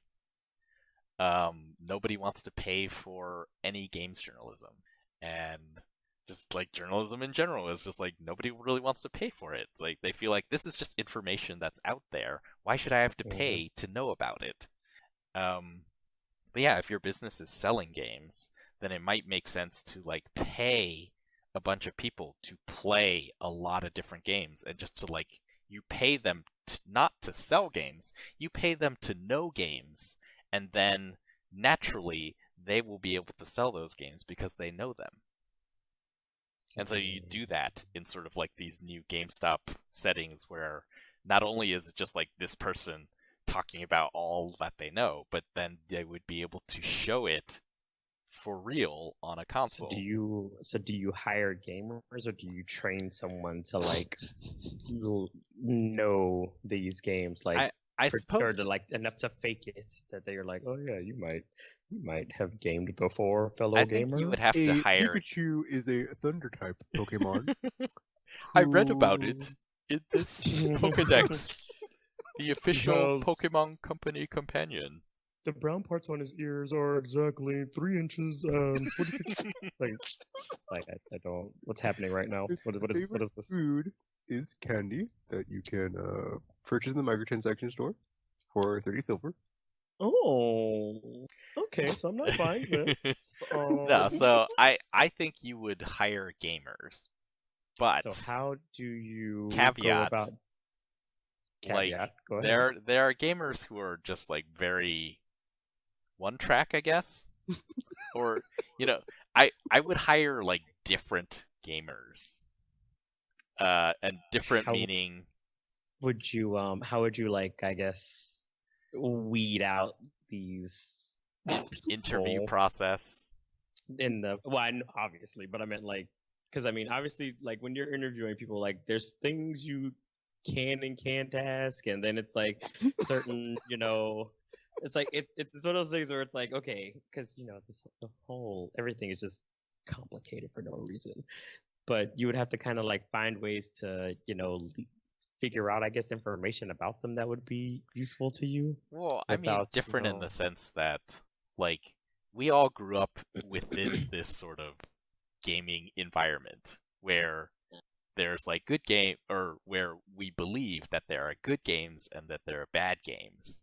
And there are people who take that very seriously. They go on and who's they at a argue, game. and they're like, oh, these games, that's a crap game because it got a 7 or it got an 8. And people who are Ew. like, they believe in the numbers and the scores, and One they of hate that all these those. sites have gone away from scores. There are people who are not like that, and I would go for those people. People who are very broad and would understand how different games could appeal to different people. Because in the end, like, it would be a sales job. It's just that instead of the way that they teach sales now, where it's just, it doesn't matter what the product is, you're just like trying to get them to buy it. It would be more involved. Like, you would be a real salesperson. You would like understand the person, the customer, and then with your broad knowledge of games, be able to match them really well with games that they would like. We could all learn their mental mind in a different way by touching their glowy heart spot. Yes. Weak points. Oh man. I mean, I would prefer if they. I mean, I don't know, man. I just, part of me just thinks that it's too far gone at this point to save them. So it's like, just, I guess, let it die. But I mean, I get like, but I just get like, but because I buy like most of my stuff from GameStop, they can't die. Like I kind of need them because I don't really want to go into. I mean, I could just go into a department store and get whatever I need because I mean, everything like Walmart and Target and whatever still sell games, but and Amazon obviously. But I just, part of me used to enjoy going to. I think that's why the only real reason I still go is just like from like the like clinging to the past sort of thing. It's like I used to have good experiences in these places, and now it's like I don't know what I keep expecting because I mean I'm never gonna have that experience again because it's GameStop now. But it's like maybe holding out hope that one day that'll change, but it didn't. It never did. So I don't know. Maybe they can eventually save themselves, but I'm not.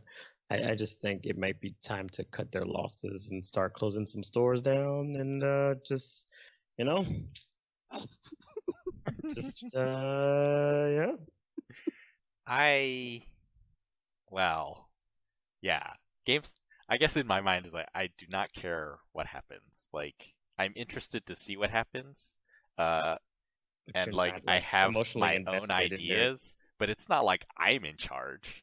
So if they die, then something else will happen, and then we'll get to see that.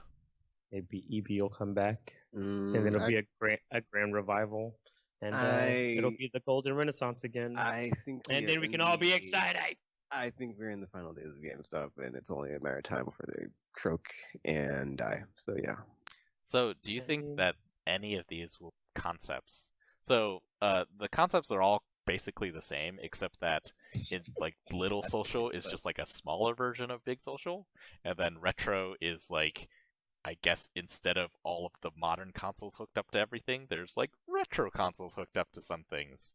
And then after you guys were talking about the pop culture one, I guess I have no idea what that is like. I think Um, okay. I guess even though I think it is like the writings on the wall, it's over. I think there is a possibility that like making them more of a social space could work just because of like the explosion I've seen online of like people being interested in D&D and just Not like even just driving that. foot traffic to stores is like how you don't die in retail, and like since retail is kind of dying because of e-commerce, it's like that could balance out the equation if you can make a business model that somehow survives from that. Because Yeah, but I've only bought one physical copy of a game this console generation, really? which was like The Walking Dead, the definitive edition, because it came with like all that cool stuff. It was like a Guardian Pack edition, blah blah. So it's like that. And I mean, I technically Shinmu because I kickstarted backed it, but I also got the digital edition of that. And then I had some other stuff that like came with like some PS4s I bought, but I gave it to my nephew, so it's like those don't count. So it's like for me, it's like this ship is already sold. I don't really care because I only buy digital anyway because it's a convenience, and it's like I will really never see the whole. Besides buying my console, it's like that because I can like trade it in like another one. Like I can basically subsidize my new console with all my old consoles, but I just trade them in to like get the new one cheaper. It's like I have no reason to really go into a GameStop anymore, so it's like there's no point. I mean, yeah, I think it probably would do better to make it more social. Because again, like I mentioned, the clerks themselves aren't very much that. So it's like if you go into a gaming store, it's like it's always because I've seen it happen before. Where it's like you'll like some people will go into stores and then they'll see like one person looking at a certain type of game, like, wait, do you like that too? And it's like, yeah, and then they'll start getting into this huge conversation about something, and just like I'm pretty sure some people like enjoy that kind of aspect of it because it's just like, oh yeah, it's like I found a new friend or whatever, and it's like maybe we can like, trade PSN names or Xbox whatever our things are called or friend codes for Nintendo's nonsense, and it's just like. And it's like I feel like people enjoy those type of interactions, but the problem is it's like because of the way GameStop has become, it's like kind of lacks that, especially now. So they're kind of just like a cold experience. Like you walk in, you get whatever you came to buy, and like leave. It's like, okay, I'm done. I don't need to linger or do anything here because there's no reason for me to, kind of thing. And it's like they would probably do well if people if they were able to kind of like make it more like a personable type of thing. Yeah, they're like for me myself, I am like an introvert. Like I barely ever talk unless I'm doing the podcast talking about games. So it's like literally I only talk about games. So so it's like and like unlike you two, I've actually had like positive experiences in GameStops when I've gone into them like most of the time. So it's like I could see a thing where it's like I would kind of like want to go and like hang out with people and talk about games all day and just like or just talk about games and then like for a bit and like hang out or whatever and then come home or just like do that or whatever. Just that seems like a cool like space or experience or something. As like for me, like I would like liken it akin to something like an arcade since like those don't exist anymore. But like since the examples that you gave, it's kind of like that is kind of like that, but just not because you're not like putting quarters into machines. You're just like you can place stuff that's already there or like that's out now, and like it's a different version of that. But yeah. And like the whole like midnight launch thing that like died off. It's like that used to be a thing. Like if that could be like a Oh thing all the time, yeah. but during the day, that'd be cool. Because I remember I went to a midnight launch for Smash. Which was the Smash Brothers that came that had like the tournament thing? Oh, it must have The been Wii one was that? Brawl, maybe. Oh yeah, Brawl. Maybe it was for on the Wii. Brawl. Yeah. Because I remember, and they were having like a little I've gone tournament to so many there. It's like GTA 4, GTA 5, Oh, Smash Brothers, like RPG side, Resident Evil 5, Mass Effect 3. That was pretty fun, actually. That's all the ones I can remember. And I mean, the clerks knew who I was. Knew who I was because I used to go to the shop or whatever, so they already knew. And it's like, oh hey, and it's like, so it was nice because, like I said, but that was back when it was EB though. That wasn't a GameStop at the time, so same. But yeah. So yeah, I think it's probably I think those are more. Oh, I'm lying. I went to the one of the Dark Souls midnight launches when I was living in California. So whichever one came out when I was living out there, went to that one. Final Fantasy or Kingdom Hearts RPG?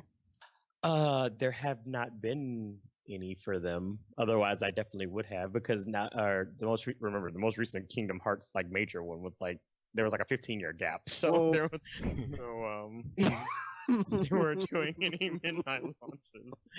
But yeah, because I think they do nine. I think they do 9 o'clock launches anyway now. But I work at night, so it's not really a thing for me anymore. But yeah, it's like those used to be. I mean, those two. It was fun because it's like then you really do meet like-minded people because it's like they're there for the same launch that you are. So it's just like, oh, you like this? Oh, what's your favorite? This and this. So it's like you kind of get into that thing, which I think is what kind of made those kind of things fun because it was like, yeah, this is cool. But then it's again, like I said, 95% of the time it is not that when you go to a GameStop. So it's like it's kind of just like, oh, I guess I'm just gonna go take this thing and be done with it. So yeah, there's that. I guess there's like a ray of hope, but for the most part, it's like it's going to be a very slim margin of error if they pull this off. Time is not on their side. I think they can linger a bit, and then it's really going to come down to like what Microsoft and Sony decide to do selling their hardware. And then beyond that, after the launches and the consoles get cheaper, beyond that, it's like, I have no idea. When they get down to these like downtimes between console generations, like the next one, God, I don't know what GameStop's gonna do. They're just gonna say, well, times are tough, but new consoles are coming, so hold on, everybody. Something I saw proposed in the comments of the one I read, not about this story, but about the one about when all the management was like complaining about like how they were just being forced to do the hard sells, was like someone said like maybe they could have like some sort of like data center thing where you bring your console in like to get updates or patches because like there's not good internet everywhere because our infrastructure is so terrible. So like that could be a thing that they could do to charge people. So I don't know, but that was like one thing I saw proposed. I was like, that maybe, I don't know how that worked, but I could see. Well, maybe not necessarily to charge people, but to kind of like get them to come to the store though. Yeah, that too. Because if you're charging, man, that's like sticking your finger in the dike. Yeah, because it's like that's only going to be like like, well, what happens when internet is better for everyone? Exactly, because like then what do you do? Because like, well, I guess we're gonna die again, guys. back to where we started. So yeah. It's like while you're waiting here to download this 100 gigabyte game, let's show you some of our wares. Or in Tropica's version, let me demonstrate you this sweet game while you wait for that to download. Yeah. Just dance. I think, yeah, like that is the need that I see today, where it is, people go looking for games and then they're just like, well, I don't know what I might like. Or, a lot of people have just given up and they're just like, well, then I'm not going to shop too much. I'm just going to be, I'll know about the game that I want and I just like go in and get the game that I want. And I don't really browse the shelves or anything. But yeah, discoverability is still a huge problem. And if we can't get machines to do it, like that's where all the effort is right now. Everyone's trying to teach their AI to be better at recommending games to regular humans. It's like, well, why don't we just maybe it is the stopgap to train humans to do it well first. But why don't we do that? That's never been a thing, as far as I know. So that is the news that I had. Was there other stuff that I missed? Platinum did their things, because they announced their Project GG thing. Just that kaiju-looking game. And also, apparently, Wonderful 101 is going to be out in May. in physical and digital copies, which That's after that Kickstarter? So fast. kind of implies that they were probably gonna do it anyway. So there's that. Liars. Because for physical and the digital one is fine, but it's like to have a Yeah. physical one like already. It's just like So you're purchasing it now. So you're already planning this beforehand. Like this is gonna be a thing regardless of what happened, huh? So there was that. And then they did a teaser trailer for their new game. That was, I guess, part of that 4 thing that they were doing a teaser for not too long ago. So that thing is gonna be, but they've called it Project GG. So the teaser just shows some guy transforming into like an Ultraman type thing, and they're being a kaiju. So yeah, should be interesting. They said it's their first all platinum IP, whatever that means. So that's a thing. Tekken? Anything? Please be excited. Not that I can recall now. I mean, there was a thing about like Anthem's been out a year and then like nothing's happened. So, or they had something about like still reworking the game. Sorry. Well, they're Radio silence continues. Redoing everything, which is probably going to take a while since it's like a overhaul. So you're probably not going to hear anything anytime soon until they've like really had some major breakthrough. Yeah, I saw that they had updated the game, but apparently it's just to set it into like autopilot mode, I guess, for content. So it's just gonna cycle through existing content on its own now. It's like, oh, it's time for this particular event. Oh, it's time for this particular event. But Season of the Worthy, Destiny 2, Trials of Osiris is back March 13th. So I will relapse again, and we'll see how long it takes for me to hit it again. But whatever. It's the Destiny life cycle. I'm in and I'm out, and just when I thought I was out, I'm always pulled back in. So spooky. All right, so I guess that's it for this episode. Anything to say before you sign off, RPG? Ha ha ha! I'm bad now. Anything to say before we sign off, Tropical? No, I guess not. All right, so I would say stay away from Final Fantasy X-2 last mission. It is not a prison of fun. It's a prison of torture. Of fun. Not fun times. I don't think prisons are meant to be fun. So I've never been to one of those. I'm about to say, it's like I don't think it's supposed to be like that. Just stay away, man. Don't climb that tower. It's a trap. Final Fantasy X-2 last mission was a mistake. Is my final word on that. But yeah, it's Aimless Babble Z. Check us out, Twitter, Facebook, YouTube, wherever that else we're at. And until you hear from us again, Aimless Babble Z. And for now, signing off.